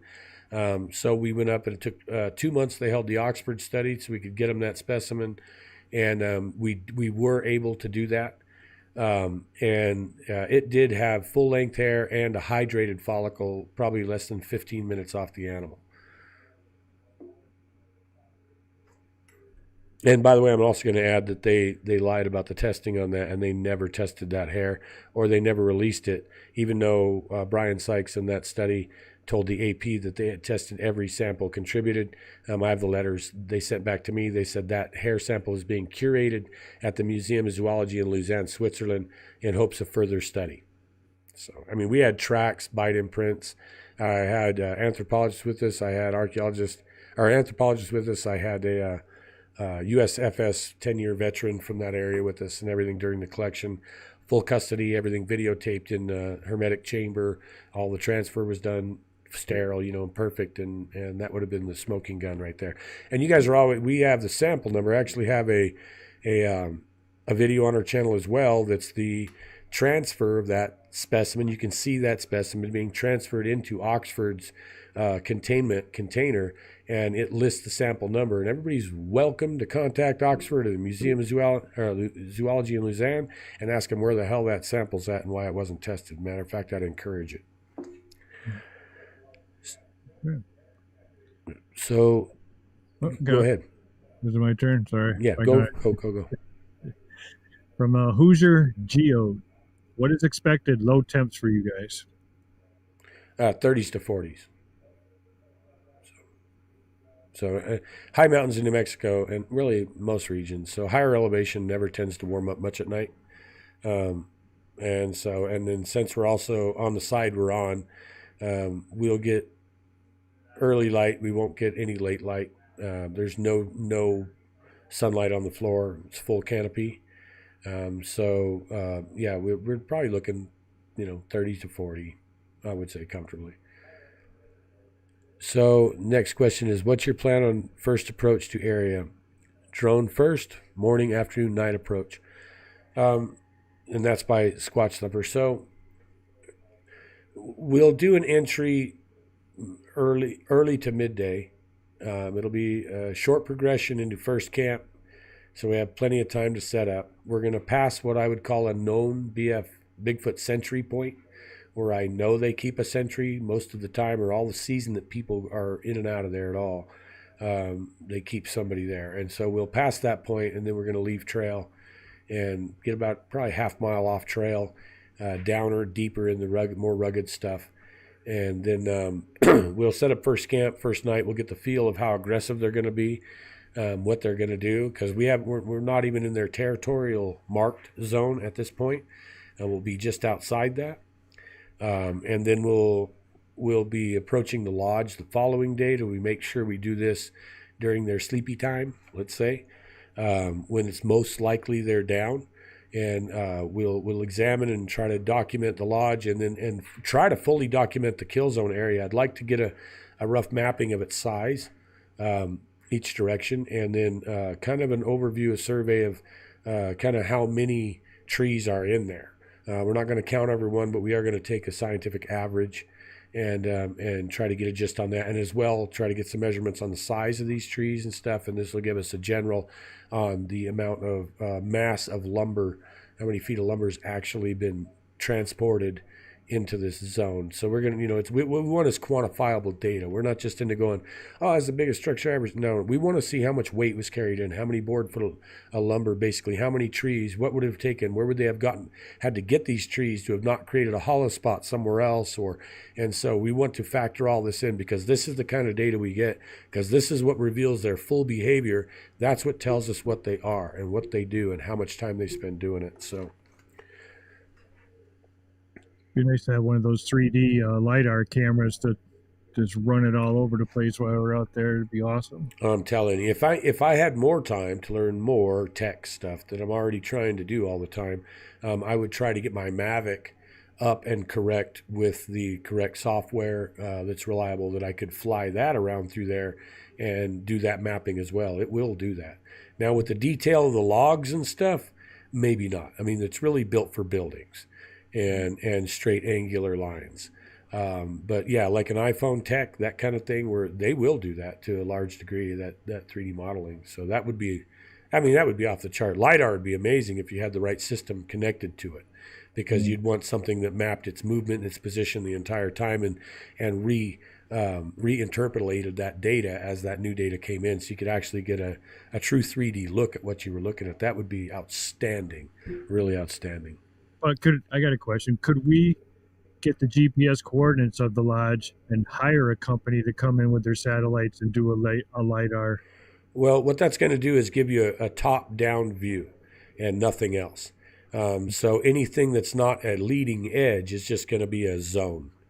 You'll still see the 3D depth to it, but instead of seeing like the hollow under a log or something like that, you would see it'll all look like it's on a pillar, which actually would work great. It would give you a tremendous idea. It would actually give you could do a very good, how many foot of lumber guesstimate based on that. Yeah, I think that might be really smart. It might be really wise. And since they've removed so much under foliage to these trees, 40 to 60 foot up, you're going to get a really good LiDAR scan through that. I mean, it's better than you'd normally get through a conifer forest anyway. So next question is from Squatch Thumper again. Anywhere in government officials tracking your progress and destination? Absolutely. So you notice you guys don't know what day we're leaving, and you don't know what range we're going to, and the whole 9 yards. So, and we're going to avoid that as much as possible. Hopefully it's not as severe as our shadow banning, and I say this every deal, but I'm an admin in a group, a premier group on Facebook, 73,000 members, and repeatedly when I post something, no matter how good it is, could be like Ron's testimony. That's the biggest news in Bigfooting in 20, 30 years, period. It hasn't happened. Anyone that's heard it that knows it doesn't argue it. And I posted that, and I posted others, and I get 7 views. Same 7 people, mind you, out of 73,000 members in there. And that just tells you how much we're being blocked. And as well, same trip, man. Subscribers, they remove subscribers almost as fast as we get them. Which is insane. I mean, it's wild. And then I have so many people frustrated. I've had guys write me say over 10 times they've been removed and resubscribed. So we're already getting that interference. And so, yeah, we kind of expect it. You got another question, Chris? You take one. I've got to answer someone here. I'm typing away. No problem. So from the Scottish Wildman, you got to be wearing HX or hex clothing. So what he means is by EMF blocking clothing. And no, we're not whatsoever. And I really don't. I mean, you'd have to be covered head to toe. The way EM works, if you have a hole in your clothing, you're still going to get EM leakage or anything else. And then if you're wearing any metal on your body, it's going to do a secondary broadcast of another secondary, what's called a symbiotic. Magnetic field will be generated off every bit of metal you have, except silver and gold. Everything else is going to have, or copper, I guess, is going to have. Well, even copper can energize and form a vortex. So you're going to have all these other EMF coming off of you, and we expect high EMF readings. Where, let's say, most of these high mountains have some form or another of transmission equipment or whatever within a range that's going to affect an EMF meter anyway. And so being in regions in these high mountains like this toward more of the main focus peaks, we're looking for EMF interference as well. And I don't fear EMF you can be around really extremely high EMF fields. It's only specific frequencies and algorithmic patterns within those frequencies that affect humans. And those can be lower than the Earth's magnetic field. Matter of fact, you can have EM fields that are 1/25th that of the Earth's natural field, but in the right frequency at the right harmonic or the right rhythm, and you could trash somebody with them because what it does, it interfaces with the rhythm that the mind is using. So they don't have to be high. They can be extremely low and cause problems, while extremely high fields create no issues at all. I mean, if you look what an MRI is, you wouldn't believe what an MRI is putting out. Unbelievable. Your cell phone's putting out 200 watts when it wants to really get out there and make a signal.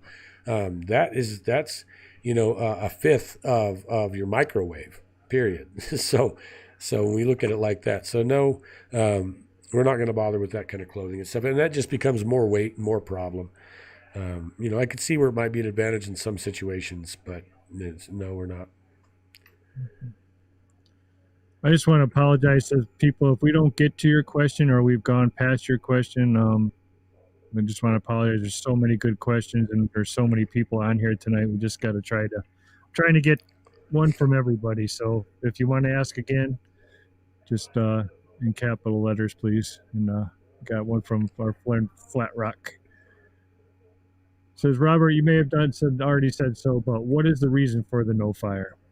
Well, one is we don't really need it. I mean, that's for a camp out. That's not for an operation. To be honest with you, and people feel a false sense of security from fire. And we're talking about Bigfoots. It's not really going to help. I mean, they'll sit right there outside the firelight all damn night long. It doesn't deter them as much. An aggressive one, it's not going to deter at all. And so, the most you're going to keep off is coyotes and crap like that with them. And there's just I don't see any sense in it. The secondary is fire danger. I mean, look, we've already got half the state on fire. There's no sense in starting anything that could potentially spread. And I'm not even sure this type of land usage even allows an open, like campfire, open fire like that. And as I said, yeah, I did address it already, and we will be using mini butane valved things to like make hot water for coffee, but that's about it. I mean, anytime you're going in doing something like this, it's not consistent with investigation. Let's put it that way. It just really isn't. There's no feasible reason to have that fire during an investigation. Like I said, a camp out, a get together, things like that, absolutely. You're going to sit around and talk and things. But when you're talking an operation like this, it's an investigation with ops, everything's choreographed. We don't want to be out there just rambling, talking and things. We're out there to get the evidence, to get the job done. A little bit of difference. Now, GLST, absolutely. Break the cast iron out. Man, we're going to throw kebabs down, bacon and eggs in the morning. Absolutely, we're gonna live it up. That'll be a fire, you bet. So I've got a real quick one. I'll try to roll these fast so we make sure to get them. It says, Robert, wouldn't the kill zone be obvious from Google Earth? It said, and this has come from Little Kiss Records again in Santa Fe. No, not at all. And that's why they didn't remove anything over 40 to 60 foot. So these are like 100-foot trees. So you got another 40 foot of canopy above that. And they didn't tear out or tear down any trees in there to create the log zone on the ground. All of them were carried in. So they didn't deplete the forest. They didn't deplete the canopy at all when they did this. They just opened everything up under the canopy. So I've already gone on Google Earth, and no, you cannot see where they've cleared this area out. You cannot see it. All right, we got one from Natalie, UK. Do Bigfoots hibernate in winter like bears do? No. I just blatantly no. They don't. I agree with that 100%. Yeah, we've experienced them year round. There's no lapse in their activity whatsoever. They change what they do a little bit because their hunting and everything else changes, but and food acquisition and available water and things like that change. So they change their habits, but no, we don't see any less activity in the winter than we do in the summer, regardless of the region. Okay.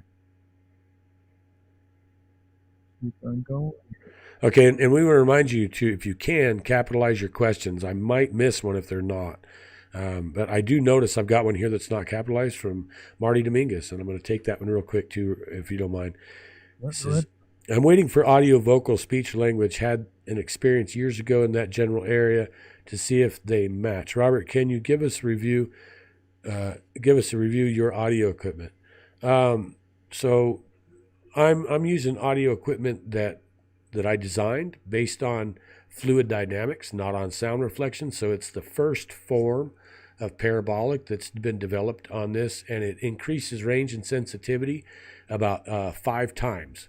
And it's actually 5 times over a dish twice its size, if you want to get honest about it. And it's able to capture audio in a full range, full human hearing and beyond. We can go from infrasonic levels, 0, 1 hertz, all the way up in excess of 20 kilohertz. And just right. It puts it out just exactly as you're going to hear it. with your ear. When I hear a Harley go by on one of these things a mile away, it'll rumble your ear bones apart. So that's kind of a quick description, and then we pump it in through Ceramonic amplified preamp and two-channel mixer. And that Ceramonic equipment, some of the cleanest cinema quality stuff you'll ever find for small equipment. Nothing beats it. The final product, even when the equipment was used on Expedition Bigfoot Season 2, I know from Russ told me that the audio team, they've got, a $30,000, sound box like this and all these big environmental mics and all this stuff. And they used the sound, the audio that came off the dish because they said it was far cleaner than anything they could record with their high-end stuff. So they actually used the dish to get their environmental audio. What do you got, Chris? I think I'm out. Just going back now, see if I missed anybody.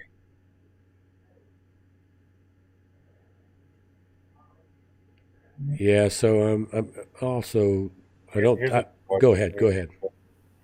Chuck Gonzalez says, "What about the story of a Sasquatch using a toxin to make people wander in the woods?" I haven't heard this personally, but this sounds really interesting. So this is really simple. And most of what we're going to tell you throughout, if you guys go start looking at KX and following KX, we don't have a whole lot of supposition, but what we do is fill in gaps with accepted information. And what I'm going to tell you right now is there's everyone knows about pheromones. Everybody knows about pheromones. If you get a pheromone chip, unless you're trying to get something to mate, it's kind of senseless, honestly, because all that pheromones are for meeting response, and they're only going to be species, right to the species for pheromones. They're really, really specific. But there is something else called meromones, and these are released as an aggressive response. These are released by big, hormone-filled males. And this is also when a big badass walks in a bar and everybody gets intimidated by him because he's self-confident, he knows his potential, he knows his power, he emits meromones, and all the other males pick up on that. And that is part of the alpha trip. So when you're around an alpha and it feels the emotions of needing to be protective over its tribe or itself, it's going to have a meromone release. Now, things like this can be enough to cause shock in the receiver. So if a human falls well enough within that range to where it's going to trigger our receptors, a person could go into shock very easily. A person could cease to even see the subject because of something else called schemas in the brain. So your mind, there's no tube from reality that goes onto a screen in your brain. It's electrical impulses filtered through the mind. And so it can put something there or remove something at will at any given time. And that's what hallucinations are all about. People can see things from fear or not see things from fear. And when you've had a huge meromone release, your mind may erase the subject from your vision, believe it or not. If it affects you that dramatically, he may vanish from you. You may not see him anymore.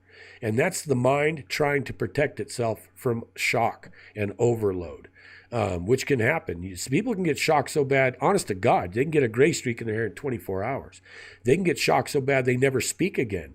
They can get shocked so bad they get psychologically imposed deafness and things like this. These things have been known clinically to happen. And that's what's occurring. It's not magic dust, and it's not a potion. It's something that is already well known within the primate zoological science and humanology sciences. It's well known that they have these things and they emit. That's why a lot of what people don't understand is happening. And they just don't understand because they just don't know that. I mean, they really need to diversify and learn a lot about a lot if you're going to try to factor any of this in. If not, don't form any conclusions, and don't believe in anyone else who formed a conclusion from an assumption without having something to base it on. But the only logical explanation for any of this, we don't have to go out on a limb and say magic. We don't have to go out on a limb and say fairy dust or anything else when we can pull something out of the known basket of parameters to apply. And that's what we have to do. You can't imagine when you have a known to factor until you measure in a way that you can disprove the known. Put it that way. So that's your best shot for that. Yeah. So it was a great answer. I mean, most of this can be proven scientifically if you take the time to research it, you take the time to read about it. You come up with your little ideas, your experiments you want to try, and that's the way these things are proven. They're not belly feelings. They're not things that are being beamed down to people through their heads. And this could all be explained by doing experiments, by scientific. I mean, Robert, I've learned so much from Robert in the few weeks that I've known him that it'll turn your head talking to Robert. And I'm very happy to be part of this. And that's what I said. Everybody can learn every single day, can learn different things about anything with the Bigfoot world, anything that happens, the lights, the orbs. Yeah. I was just going to say orbs, Nephilim, the whole 9 yards. There's no reason to make a guess. And it's going to change your opinions and attitude because there's a lot of popular people that are making guesses. And they're not doing enough research into, what would I say? I'm not going to say excuses, reasons, but they're not doing enough in-depth research across the board. They're using the internet, and I don't say it in a whole, but you don't just use the internet and just go read every article you've got and whatever. Because, man, 90% of these people out there are just writing something so someone will read it. You got to understand that. If you're gonna read about the Nephilim, then you need to read about the tablets, who deciphered the tablets, and what the deciphering actually said in their own vernacular to understand what any of this means. Not someone's book, or not any of this crap. It doesn't work that way. When you go back to the base or the core, you'll find that there's very little room for supposition. It'll spell it right out to you.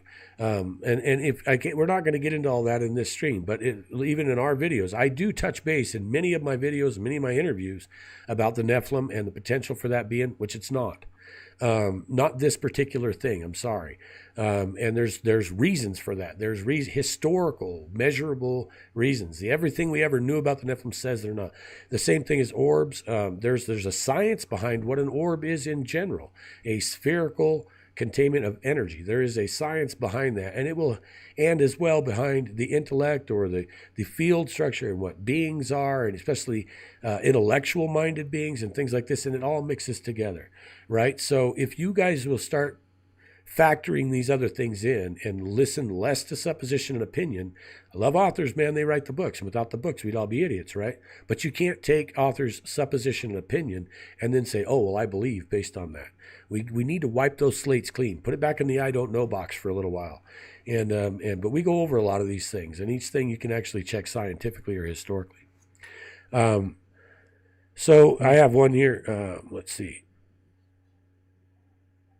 where we are. Leon Mohan again, it says, are there specific group individual objectives? If so, what are they? Well, there are and there aren't. So we're not going to go in so anal as to pre-plan objective for each team member because something like this tends to be extremely fluid. We have a general, and most of that will not be shared or discussed until we are on site at GLST that night before. And it's because it's ever fluid, to be honest with you. Most of that will relay around each person's individual talent and ability, what they can do the best.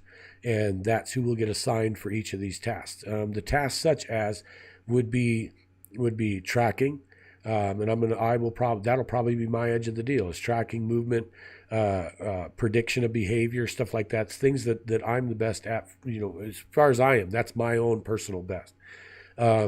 And then as well, we're going to have observation, camera, sound, evidence collection, data collection, measuring, everything from observation and defense posturing to keep the group safe and all these things. So each individual has talents that are more scored toward that, such as Chris Connor.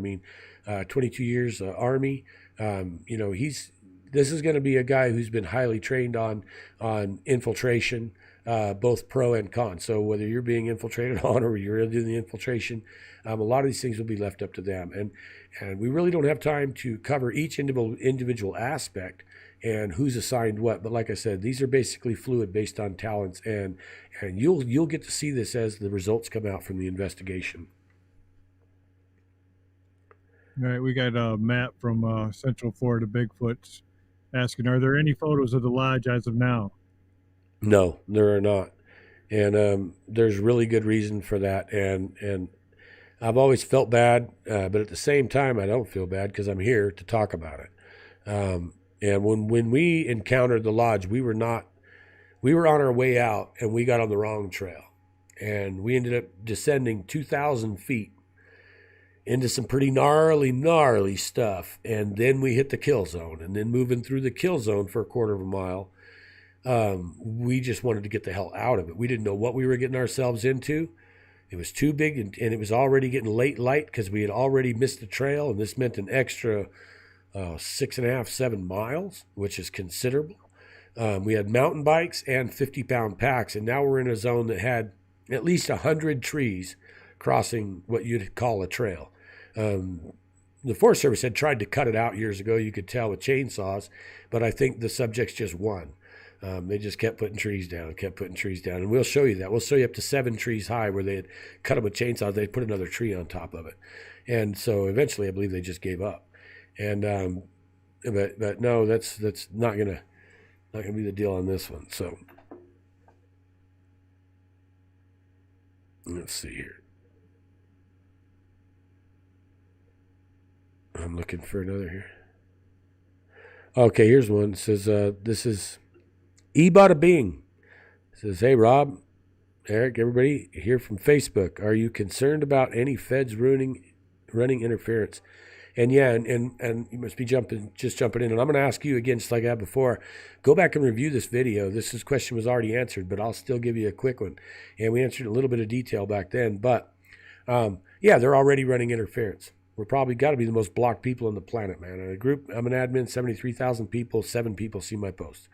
This is the way it goes. So we're already under this interference. Had we not kept some of the details clear about what mountain range this will be in and things like this, large details, I would expect interference. Now, once we're in there, no way, because I've already dealt with the feds on this stuff, and they won't enter the area. They won't enter the area if you're reported injured. They won't go get you. Period. And they did this already. We've already been through this. They wait for you to come out. And if you don't make a phone call, they said, like they told us, there's cell service in there. If they call, we'll do something about it. What do you mean? I mean, we follow blood trail out of there forever. You're welcome to go look at the Lodge Kill Zone video on our channel. And you see where we're tracking out someone who was very injured, potentially head wound. And when we reported it, when we got off the mountain, they wouldn't even go up and look for him. And at about 1 o'clock that morning, 2 people were airlifted off the mountain. They did make it far enough to get out. And we tracked them for miles and did never find them. And so we reported it. And like I said, they once they got a glint of right where it's at, they wanted nothing to do with it, period. They wanted nothing to do with it. So no, we don't expect any interference whatsoever or any help from Fed once we're in there. Now, remember, people, you need to put these in caps if you can. Do you have any more, Chris, available, ready? One from JR Indy's Bigfoot Research. What about MindSpeak? Yeah, MindSpeak's a real deal. So if you take a cup of yogurt and split it in half and take half of it 1,000 miles away, feed the first half, the second half reacts instantaneously. So this is attempted to be explained through string theory or light particle physics, but within biology. That is the essence of what you'd call telepathic communication at its most basic form. Plants have been proven, not suspected, proven to respond to stimulus to their owners, regardless of distance, instantaneously. Same thing, it's quantum. And so telepathy has been proven in animal to human. It has been proven in humans with a parrot, with really in-depth studies with a parrot and an owner. They actually proved it beyond a shadow of a doubt, telepathic communication. So MindSpeak is absolutely. And I'm going to tell you right now, from personal experience, I've had the words going through I'm going to tell you right now, they're not words. So anybody that wants to tell you like, oh yeah, he told me this big sentence, he told me what his name was and all this other stuff. Hey, whatever's good for you, man, that may have happened.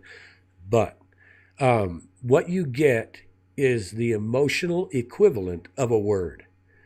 Okay, so even an object.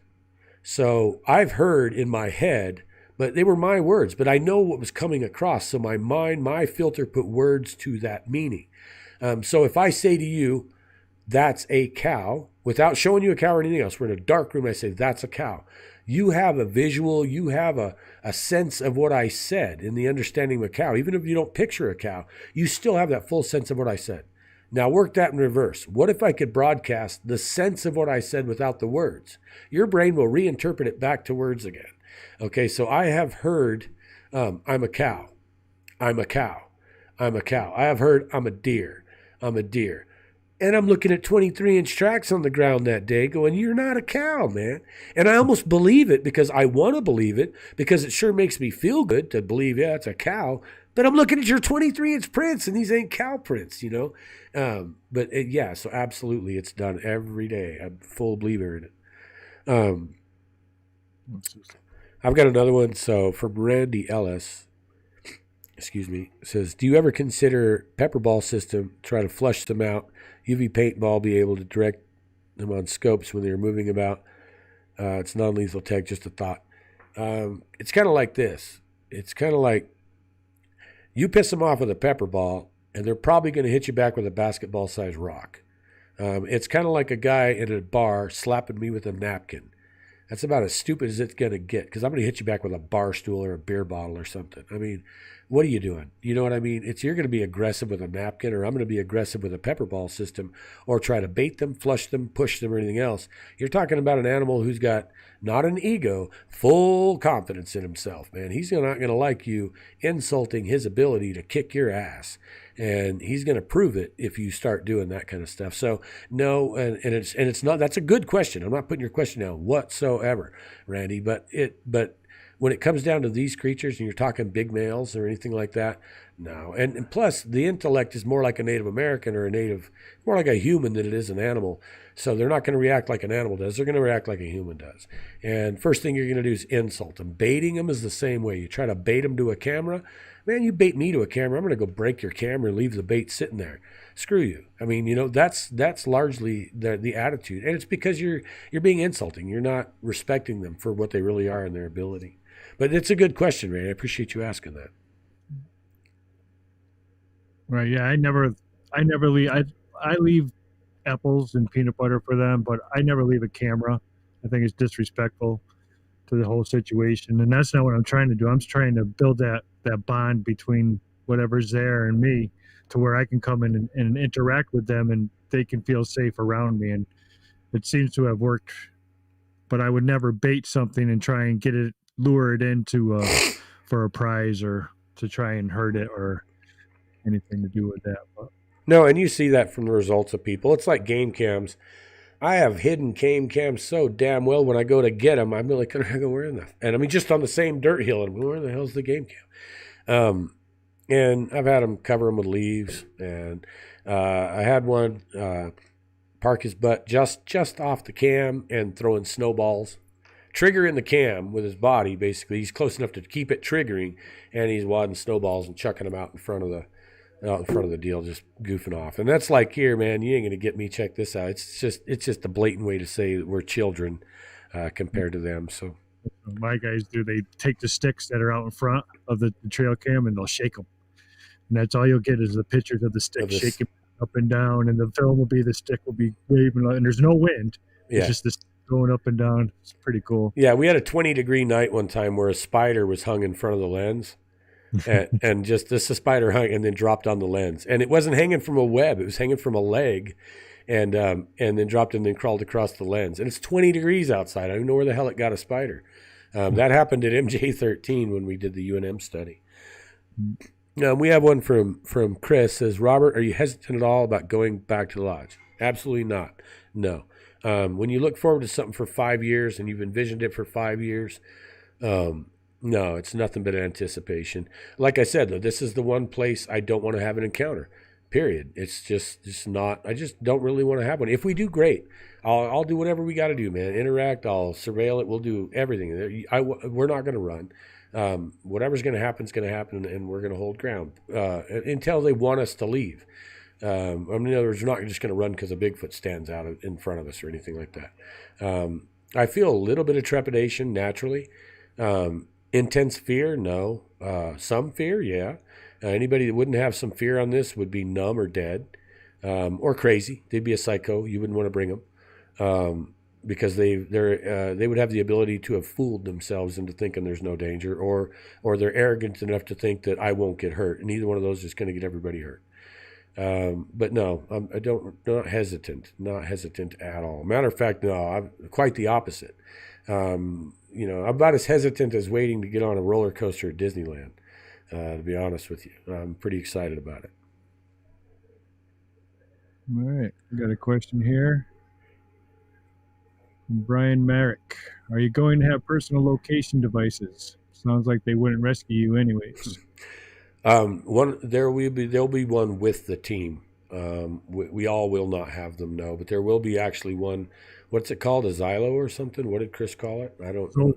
Zolio. There will be a Zolio unit with him, and but like I said, we're going to be mated together. If they pull somebody, they're going to end up pulling somebody from the other guy, from the other guy, from the other guy, from the other guy. It's not going to happen in that way. So. Also, these phones, we are in a cell coverage area for at least what we know. So each one of these phones can also be pinged for activity and tracked by the authorities if that needed to be. But like you said, they may not go get us anyway. Mel says, how many Bigfoots do you think you will encounter? Psh, crapshoot, man. I would say minimum 2, maximum 10. I mean, and anything in between that. So, and there's no way to gauge it. Absolutely no way. But thanks for the question, Mel. how about GLST? How many could we expect to be there? Oh, well, we know there's 7 that are generally, well, who knows? I haven't been in there much over the last few years. Okay, so as far as actually seeing exact number of subjects within the group dynamic at this given time, I don't know. But 7 is what, last time we were in there doing full research, and we tell that by scat. So that's the best way to tell because we can tell each individual subject from its scat pile, and even more so than you can prints and things like that. And so because they all defecate next to each other at the same time, and then they move on to somewhere else and do it again, and see the same subject on lookout depositing scat 20 feet from the other group, and the other ones are just like 4 or 5 feet apart from each other, even sometimes shoulder to shoulder, and they'll all defecate together, and then they all move on. And so so like GLST 7, but then there's a couple of transient older young adults that don't stay all the time with the group. They could come in and out, and then of course the alpha male, he does not hang with the group usually at all, and he comes in every once in a while. Depends if they got a newborn or whatever. He's in much more often, and so you're looking 7 to 10 in there. I'm looking forward to crawling around in there. I'm really looking forward to that. And now we have one for Braden. This is coming from Little Kiss Records, Santa Fe. Braden, were I? Oh, it says, were I? Well, I don't know. Where I win your next show.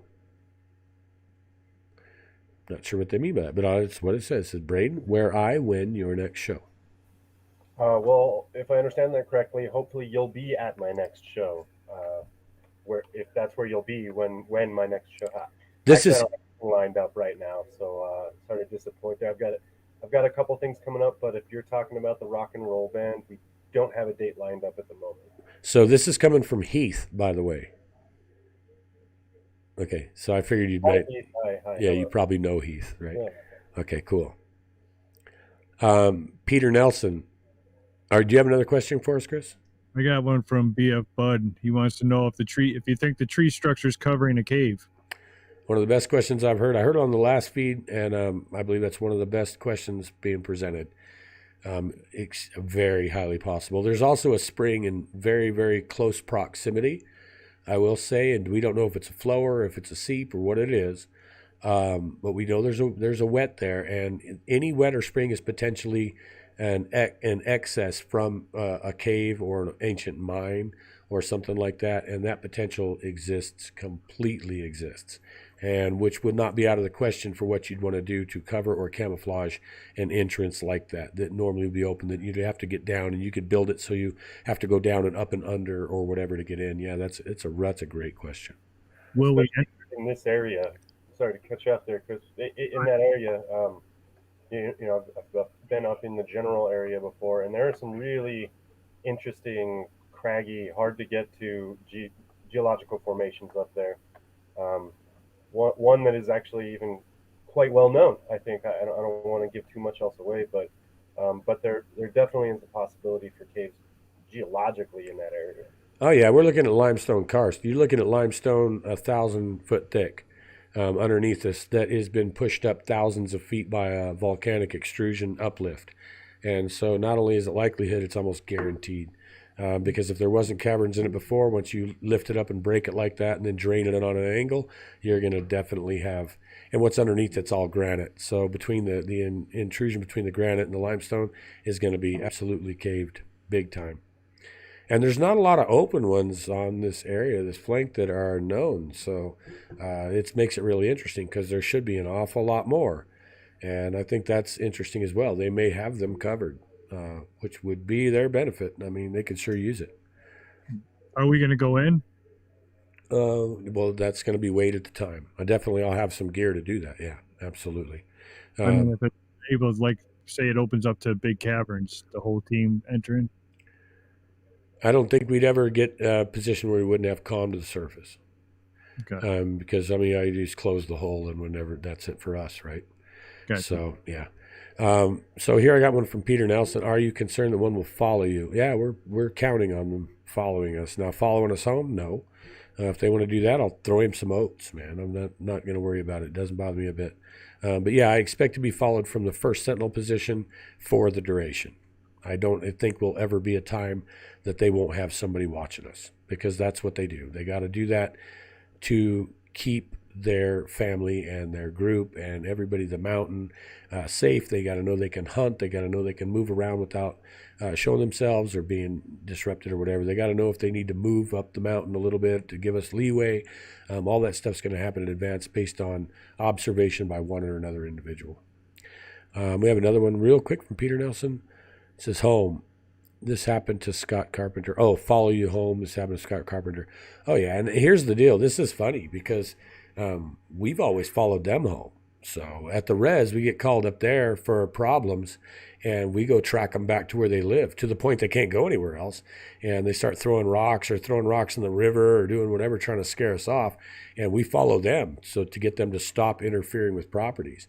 The first one I found, even in these areas, was the same thing. A guy caught one on a cell phone. No one would believe him. Named Johnny. He showed it to me. I'm like, that's the only thing it could be.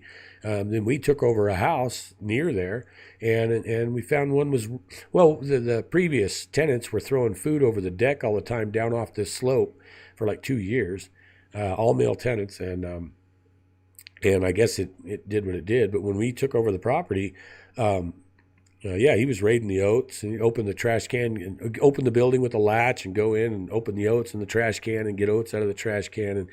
And we'd cook something, and we weren't throwing it over the edge. He started banging on the house and all that crap. And we actually tracked his ass back up the mountain all the way where he lived.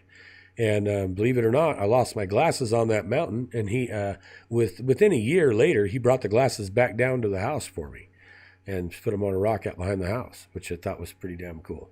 That's cool. So no, I don't worry about them following me home. I don't worry about them at all. I mean, there's nothing about them that worries me. If they're not aggressive and want to kill me at the time, I got no issues with them. I like having them around. I think they're great. So. Yeah, I just did a video on my channel. If you want to go discover Sasquatch, calling who's following who, and I show you a coyote leg that was ripped off the dog that was left at my back door. And just more recently, when I started training for this expedition, we were out back here, and 100 yards from my back door is a structure that was built. So they definitely follow you home. Yeah, there's no problem with that. I think we're good with that. I kind of get tickled by it. It's kind of to me, it's a compliment, you know. None of that stuff bothers me too much. Yeah, because if they're not following you home and trying to hurt you, then you basically made a buddy. Right. I mean, and there's nothing wrong with that. What better buddy could you possibly have out there than one of those things? Period. Yeah, well, the coyote is like a symbol of healing and everything. And that's when I wasn't there. I was sick, and that's just totally crazy in itself to think that way too. It's also just like we leave an apple. He wouldn't understand. You wouldn't just love to munch on that coyote leg, you know. Right. Here's like it's like a drumstick off a chicken. It's like, here, man, I'm gonna give you a drumstick to a homeless guy. It's like, you know, it's good food to them. Man, he's not gonna waste a coyote leg, you know. Go in peel it and eat it. You know, I mean, that's kind of how they look at it. So, Yeah, he took it back. I threw it in the woods. 10 minutes later, it was gone. So right. And you took it back. Yeah. I Yeah. took it back Yeah. because I knew I was going to eat it. You know, that's what you got to say. Hey, man, thanks and all that, but I'm not really into eating a coyote leg here. You guys, I don't want to waste it. Here you go, you know. So we've Coolest thing. got, oh, go ahead. I was just saying it was the coolest thing that's ever happened. Just that coyote leg. Yeah. So I've got another one by Ebada Bing. Any concerns on the Alphabet Cruise trying to find or follow you out of there? No, and we already addressed this before, and I'd like you to review. Just go ahead and watch this thing again, and I go over it in quite a bit of detail, but real quick again. No, I don't. They won't go out there. They won't respond if you're dying and bleeding out on the trail. They won't go get you. If you make a cell phone for a rescue and you call in a rescue, they can't do anything but go get you. But they're going to send rescue teams. They're not the normal officers aren't going in there to get you. They won't even go in there. So no, I don't expect any hassle in there unless they do it by remote, you know, from another area trying to affect where we are. That's about the most I could think of. Go ahead, Chris. I got a question here for Braden. It's a really good one. What is Braden thinking now? Deep thoughts. Saw that one, yeah. Well, and you know, actually, just to genuinely answer that, yeah, absolutely having some deep thoughts. You know, I'm on a stream here with a couple of guys who are experts in their fields, and you know, we've definitely had these conversations before. I absolutely knew what I was getting into, but still, you know, being a part of all this and kind of thinking ahead about this operation, you know, as we talk through all of this, there's a lot going through my head, and I don't know if I'd call them all deep thoughts, but yeah, glad you noticed. Thanks for calling me out on that one. I love it. Had a sighting? Have you ever seen one? I want to just say no. There's been a number, I'd say like a handful of situations where maybe that's actually what was going on, and in the moment I said, you know, now probably found some other explanation, you know, Mulder and Scully-esque explanation for it. But I'm looking forward to getting, I think, closer than I've ever been. Oh, that'll probably happen at GLST before we even go to the mountain, to be honest with you. So I've got another one here. My mother's, and this is to validate, I think, what we were talking about earlier. Scottish Wildman says, my mother's hair turned gray overnight after my bro was murdered. And I want to start with man, I'm sorry to hear about your brother, man. That's rugged, bro. And it look at how it must have affected your mom.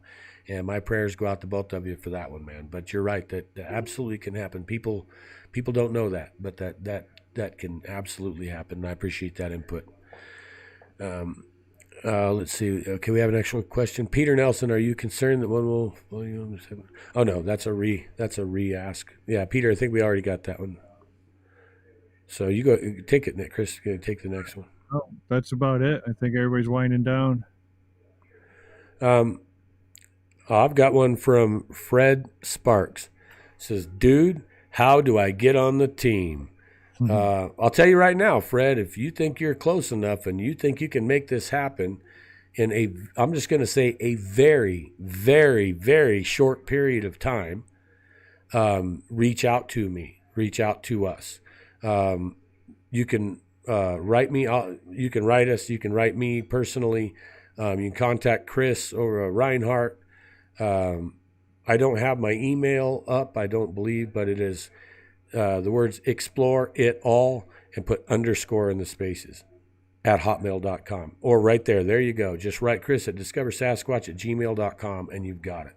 And when you do, send us a brief resume, experience, and what you believe you can bring to the team.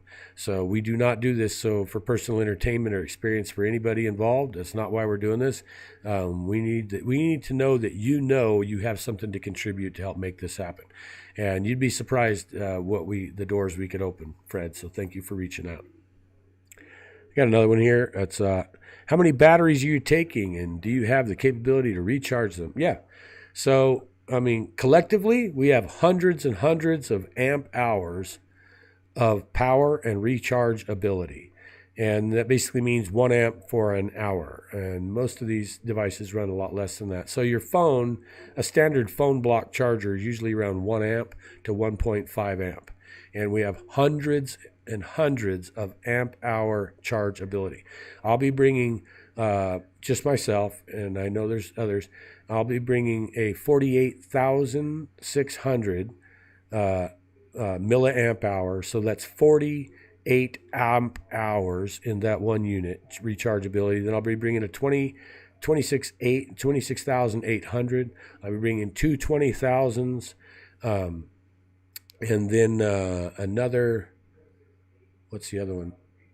Well, I can't remember what the other one was, but yeah, absolutely. And I know Chris Connor's bringing at least collectively probably 50,000, so 50 amp hours. I know Chris Connor, you've got battery packs. So yeah, we can recharge just about anything we're bringing. We can recharge, and then at the same time, we're bringing a large supply of AA's.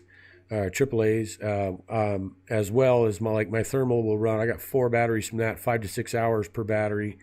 That should cover just about the full range of that. So yeah, absolutely. We try to gear up to where we don't run into positions where we run out of batteries. All of us have been there and done that. I just watched on this recent, very popular TV show that's out there that continually running out of power. I'm sorry, but that's written into the script. Because anyone who's got any experience at all doesn't run out of power unless your batteries are which happens sometimes. You do have real strange battery drains where you charge everything up, you get up there and it's got a tenth of the load left or a third of the load left. And that does happen, suspicious drains. And that's what they're trying to infer in the TV show.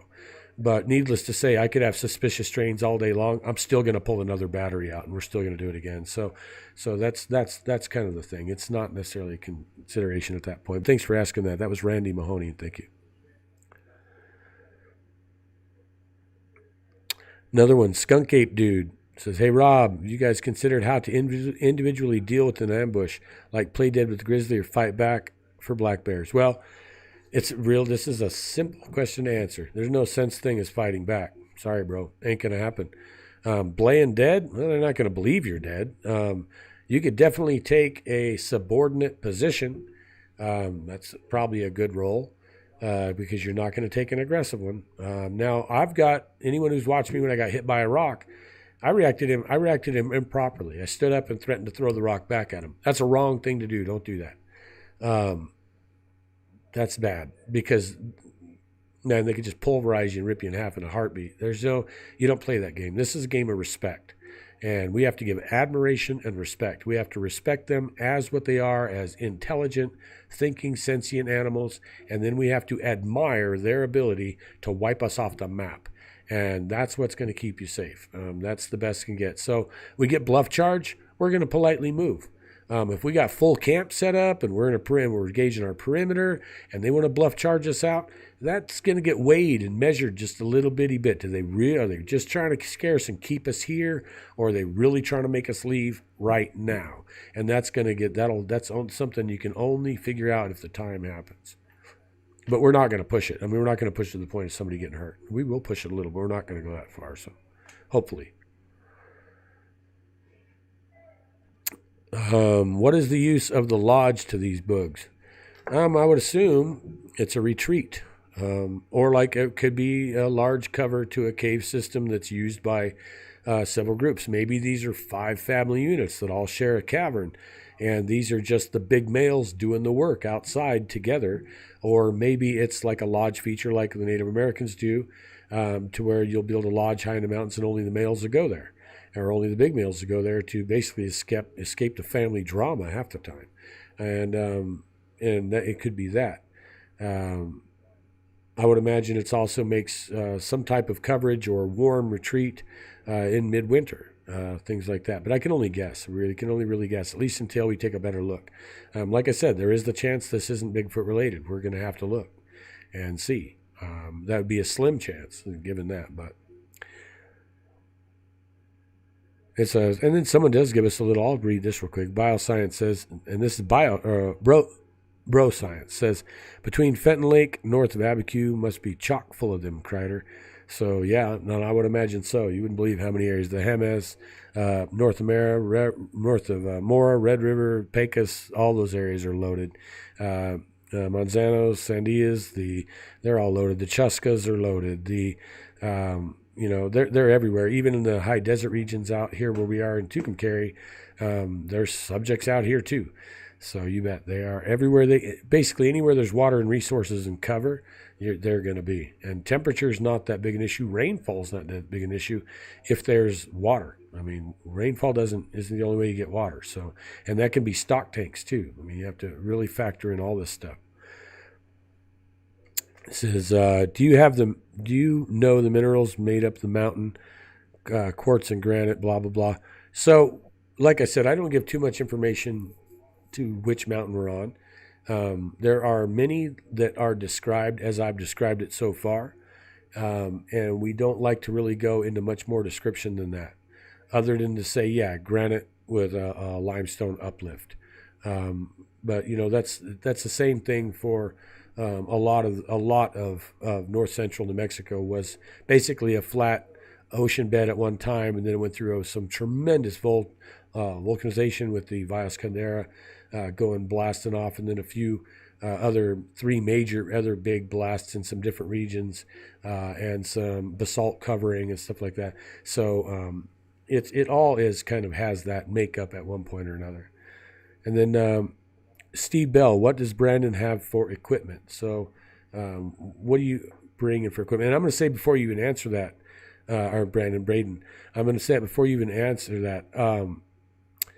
Is he will, as far as tech goes, so Braden is not primarily a Bigfoot researcher. He's someone interested in this and someone that's had some experiences in the past that are questionable, that could be attributed, and he wants to get a little deeper, have a little more experience.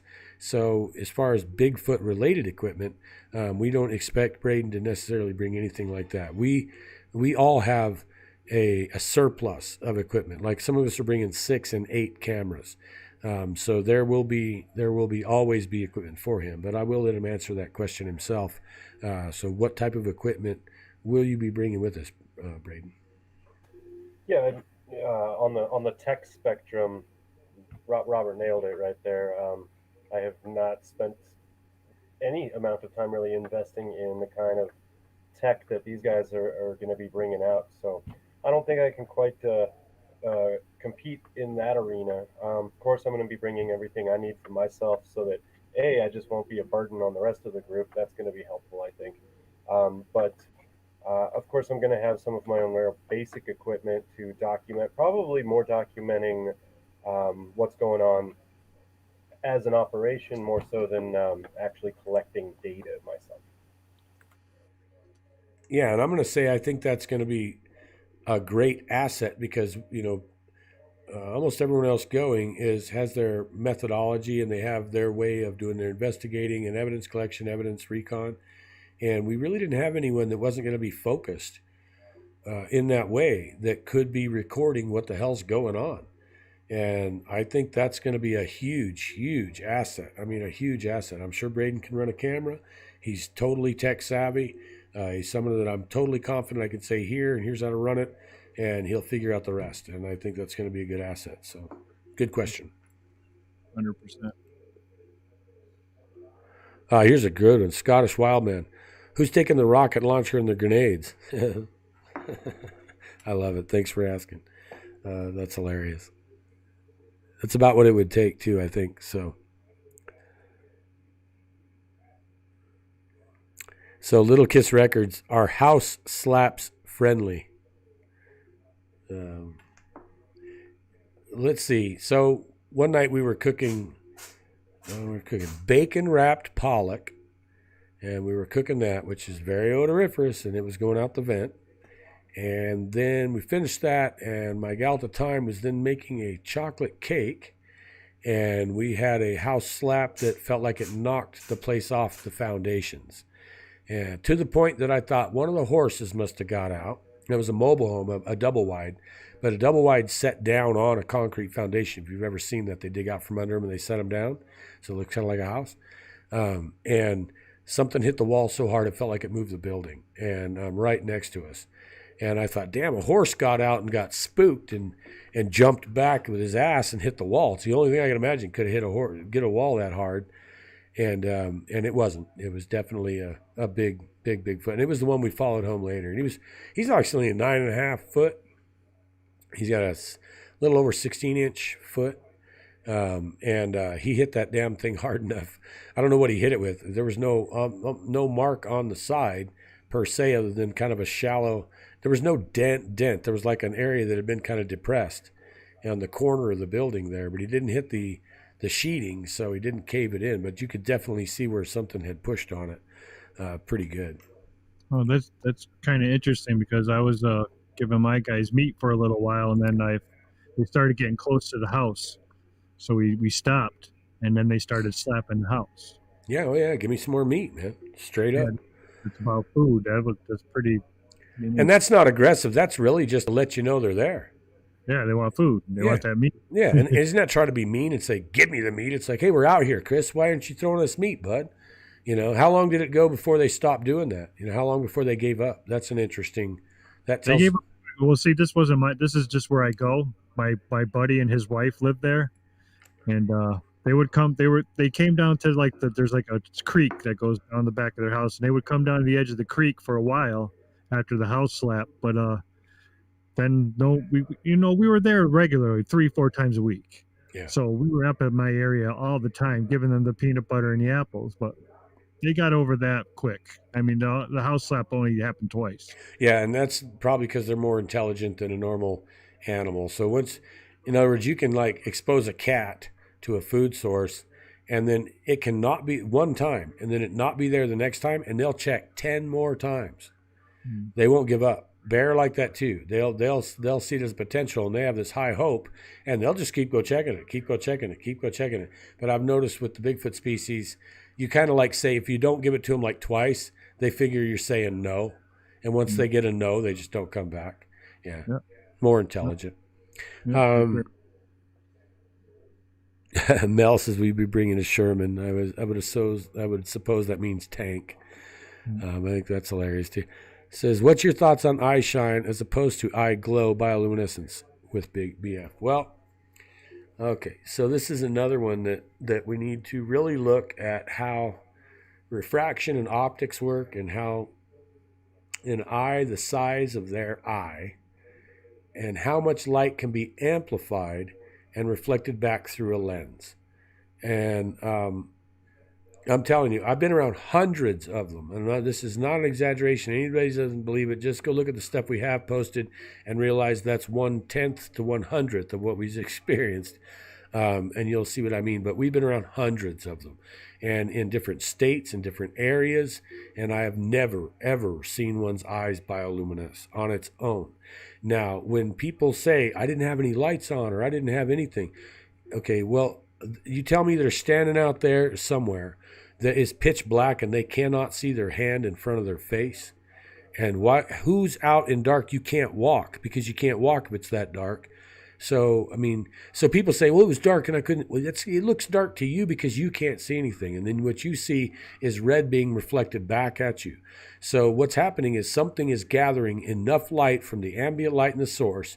It's being gathered and refracted from the prisms in the eye, and then that's being concentrated at a lens, and then you're seeing that. So you may be seeing 100-fold how do I say that? 100-fold the ambient light coming from a pinpoint, okay, in a red spectrum, because those are the color of the vessels at the back of the eye, and as well the cones. So the cones also affect that. Like people say, well, what color does it have? Well, you could, based on the angle, you could get green, yellow, or red. And it's the same thing with many animals. Cats are the same way. They generally won't show up red because that's the way the structure of a cat's eye works. But a person can show up yellow, can show up red, or slightly green. A dog, very yellow, very green, and even almost to the blue. And these are because of the way the ocular structure is. You're looking at a big ball that captures light through a hole, bounces that light all over inside of it, and then reflects it back out through a lens. And so it is supposition at most that they're bioluminescent. It's possible. I'm not saying they're not. But that is a large supposition based on not ignorance, but the lack of information by the observer. Because no one's in pitch black, and it's almost not pitch black anywhere you're ever going to go in your life, except underground or in a cave. And even then, there's going to be ambient light generally leaking in from behind you because you came in the cave somehow. And so I don't go too much. That's why I said, I know you asked what are my thoughts on eye shine or eye glow.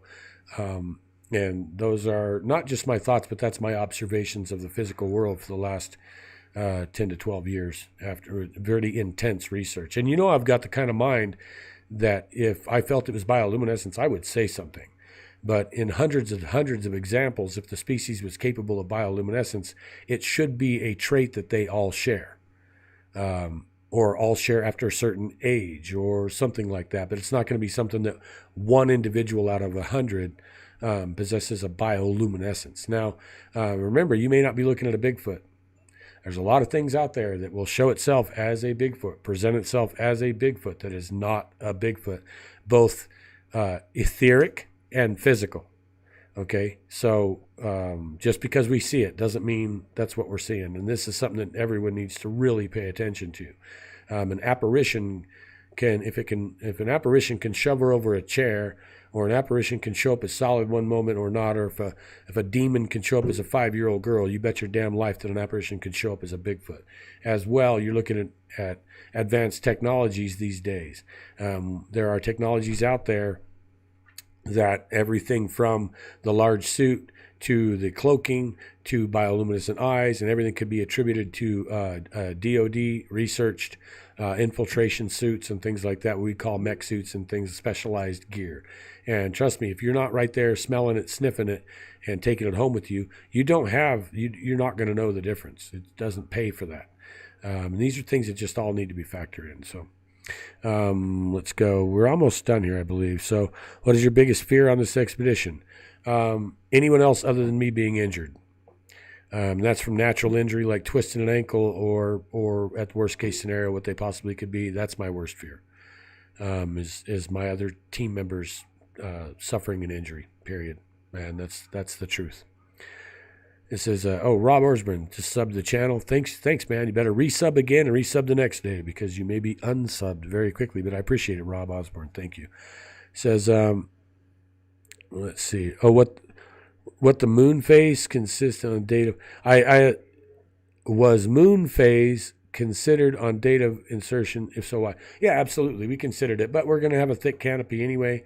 Of course, there's lots of light leakage and light refraction that bounces around, so you end up with quite a bit of dim blue even when you've got canopy, which really helps. And I tell you the truth, I haven't even checked.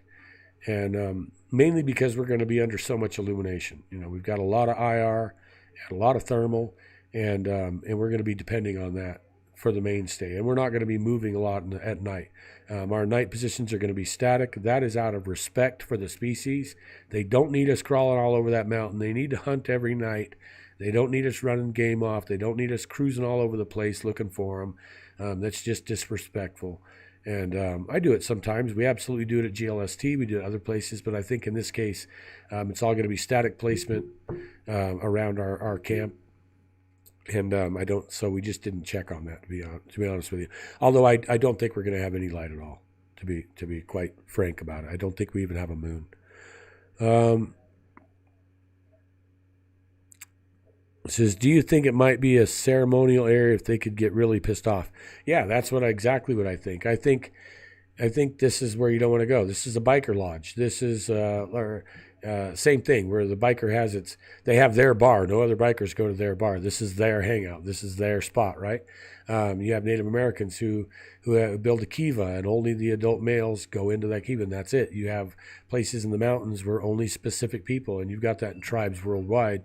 And yeah, and I think any of those things could be even a biker bar.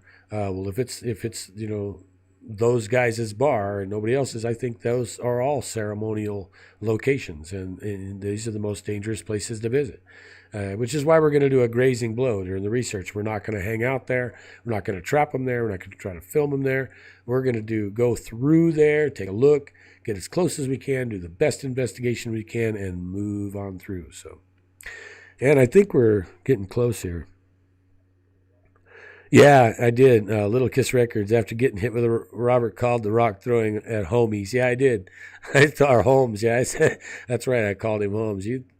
And I guess that's just the way it comes out. That's in the moment, man. I mean, that's one of those things where there's whatever's in you is coming out. You can't plan a word when you've been hit by a rock and you're surrounded by Bigfoot. So, yeah, I called him Holmes. Yeah, that hurt.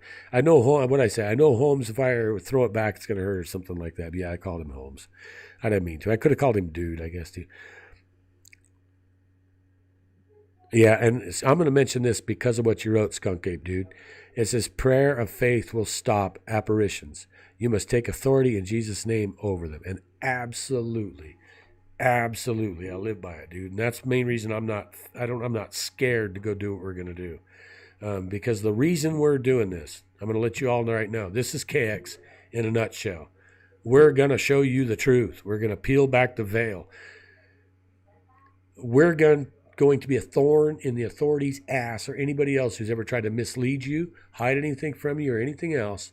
Okay, it's unfair. That gives all of humanity cannot form a clear picture of their world until all the puzzle pieces fit. And as long as they don't, you're not seeing the reality of the earth around you. You don't know the wonder, the grace, the glory of this creation. You don't know how awesome everything is out there. It hasn't all been found, so stop looking. No. That's the most arrogant point of view I've ever heard in my life. As a matter of fact, very, very few things have been found in modern history that we are aware of because it had to happen in modern history, or it's just a legend, a myth, right? And most of the legends and myth came from reality, and we call them legends and myth and think that reality doesn't exist.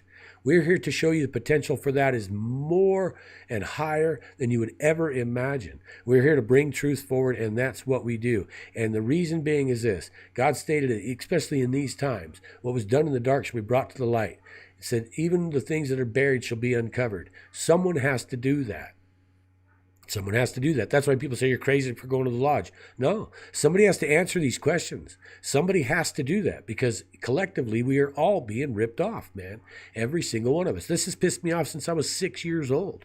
And this is my focus for my entire life, has been to do nothing but reveal truth. I don't care if it makes me wrong or right. That's why I don't make much judgment ahead of time, because I really don't want to be wrong. And if I find something that's going to make me wrong, I'm going to show you anyway. And I don't want to be in that position. So I usually say I don't know until I can factor it. So just know that. We do that because of the divine nature of truth and what it does for the populace and the people of the world and what we feel, how much it's owed to, and that it'll help. And trust me, when you have the abilities we've gleaned over the years, only divine intervention could have done these things that we did. You guys, the world doesn't have a single clue about what we can bring to the table, the understanding of what we've got in our back pocket. And it's not just Bigfoot. This is maybe 1 or 2% of it. And if once you have that ability or you have that in your bucket, you then have a responsibility to do this. It's not just that, I know it and you don't know. No, it's exactly the opposite. Damn it, I didn't want to know it. Now I got to try to find a way to tell everybody. Thanks a lot. And this is life. This is what KX is. And this is why I appreciate everybody who's going to come onto this team, because this isn't easy. Galileo didn't make a lot of friends, man, because anybody who'd been a friend would have been charged for heresy too, man. I'm telling you. This is the way it is. You're breaking the paradigm. It's not a popular place to be. We are not popular with some of the biggest names, and they run trash mouth us all day long. But I'll tell you what, you put me on stage with those guys, which few ever will, and you see who walks out the door last. You see what's really going on, and who's going to be on a styrofoam pedestal and who of one of granite, straight up. And that's where we're at. So I appreciate that comment. Okay, go ahead, brother. Oh, thanks, man. I mean, that's us in a nutshell. That's why anyone who ever wants to get involved with us, you better know that now. That's where it comes from. So, it looks like we're about out, man. Just somebody said you need to do a marathon episode after it's completed, and I want to let you know, Scottish Wild Man, we're going to be doing marathon episodes while it's happening, if possible. And you bet there's no telling what it's going to take, content-wise, to express everything we get. And sure. That's what we're going to try to do. I mean, the only thing you're not going to see is what's not worth seeing, period. We're not some film company and everything is, like all the popular shows do, where they get a lot of good stuff. Trust me, man. And 2% of it, 3% of it makes the cutting, or makes the reel. The rest hits the cutting room floor, and they fill it up with B shots and repeated shots and music and intense sky footage and this and that and all these other things. And that's not what we're here for. That's not what you will see from us. So you're going to see, collectively, this may be quite the marathon. It may take a month, it may take 2 months to try to process and create this content to get this stuff out to you, but be assured we're going to do it. We're a team of people. We're not just one, and we're going to make this happen regardless of what it takes to do. So, okay, I think Chris might be wanting to wrap this thing, right? Yeah, I'm rapping. My little grandchildren at the top of the stairs going, "Pa!" Can you hear them? Pa! Pa! No, I can't, but I can feel it from here. So, pretty Oh no, intuitive. I just that's all good. We've done 2.5 hours, so yeah, we're good. Okay, man. I want to say thank you, everybody. I want to say a special thanks for Braden for coming on this team, and I also want to give my condolences to the men we've lost so far. I know that they had their personal reasons for doing this, and I want to let you know publicly, right in front of God and everybody, there's no disrespect to you whatsoever. We fully 100% respect your decisions to be there or not be there. And I said this from the get-go. If anybody ever wants to bail, it'll never be too late. If you feel in your heart you don't want to be a part of this thing for any reason whatsoever, you don't even have to tell us the reason. You just back out and you'll be right square number one with us. We got no hard feelings whatsoever. We fully support you even after the fact. So like I said, Braden, thanks for coming on, man. I know you have a good idea about what you're getting into, and I respect you that much more for not running right now. I'll tell you that. So thanks for having me on, guys. Really it's nice to be a part of this, and I can't wait. Good deal.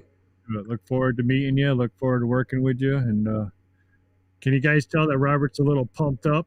He's ready to fight. He's ready to get in the ring. I am. This is about excited you'll ever see me, people. I mean, I don't get excited very damn easy until whatever happens. And I'm pretty fired up. I try to hold it back, actually. I'm glad you noticed. So you're pretty intuitive, Chris, anyway.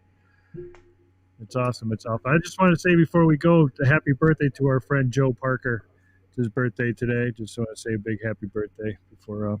And also, Friday night at what time? Bigfoot Odyssey, the Late Show. Robert's going to be on with Mark, and what the? How can I forget his name? Bradley, jeepers. I don't know what's wrong with him, but Bradley and Mark That's what a team's for, Chris. That's what a team's for. Thank you. But Mark and Bradley are going to have him on the Late Show on Friday night at, 9 o'clock Central? 9 o'clock Central, I believe. But I'll post a link in the description tomorrow for everything. Yeah, so I've actually got a recheck too as well. Everything's been so fly, especially right now, and with all the choreography of all this, that I don't even remember what time. I've got to check with them too. Yeah, no, it's all good, and I'm sorry, Bradley, that I forgot your name, but it's way past my bedtime. Okay, man. I'm going to put you guys backstage, and then I'm going to say goodbye to everybody, and then I'll see you in a couple of seconds. Yeah, I'll be there too. I'll go chow after my stream as well. So, all right, thanks, guys. You bet.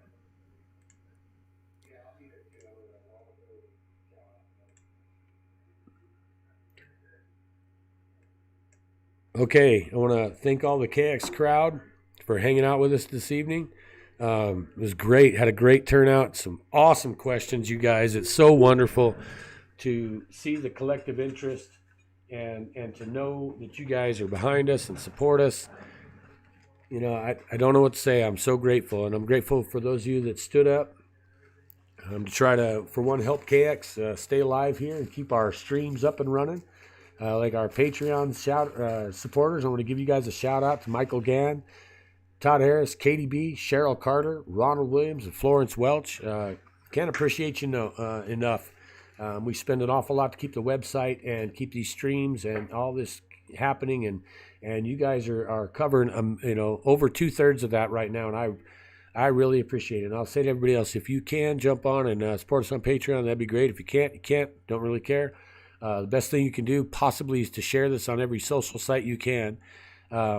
especially the lodge, because when we come out of here, you know, we want to share this stuff with the world, and we can't do it if we don't have the vehicle to pull this load. So we need you guys to blast it everywhere. I don't care. Hit Joe Rogan, hit whoever. Doesn't matter, man. Just pummel these people with information so that they know this is happening.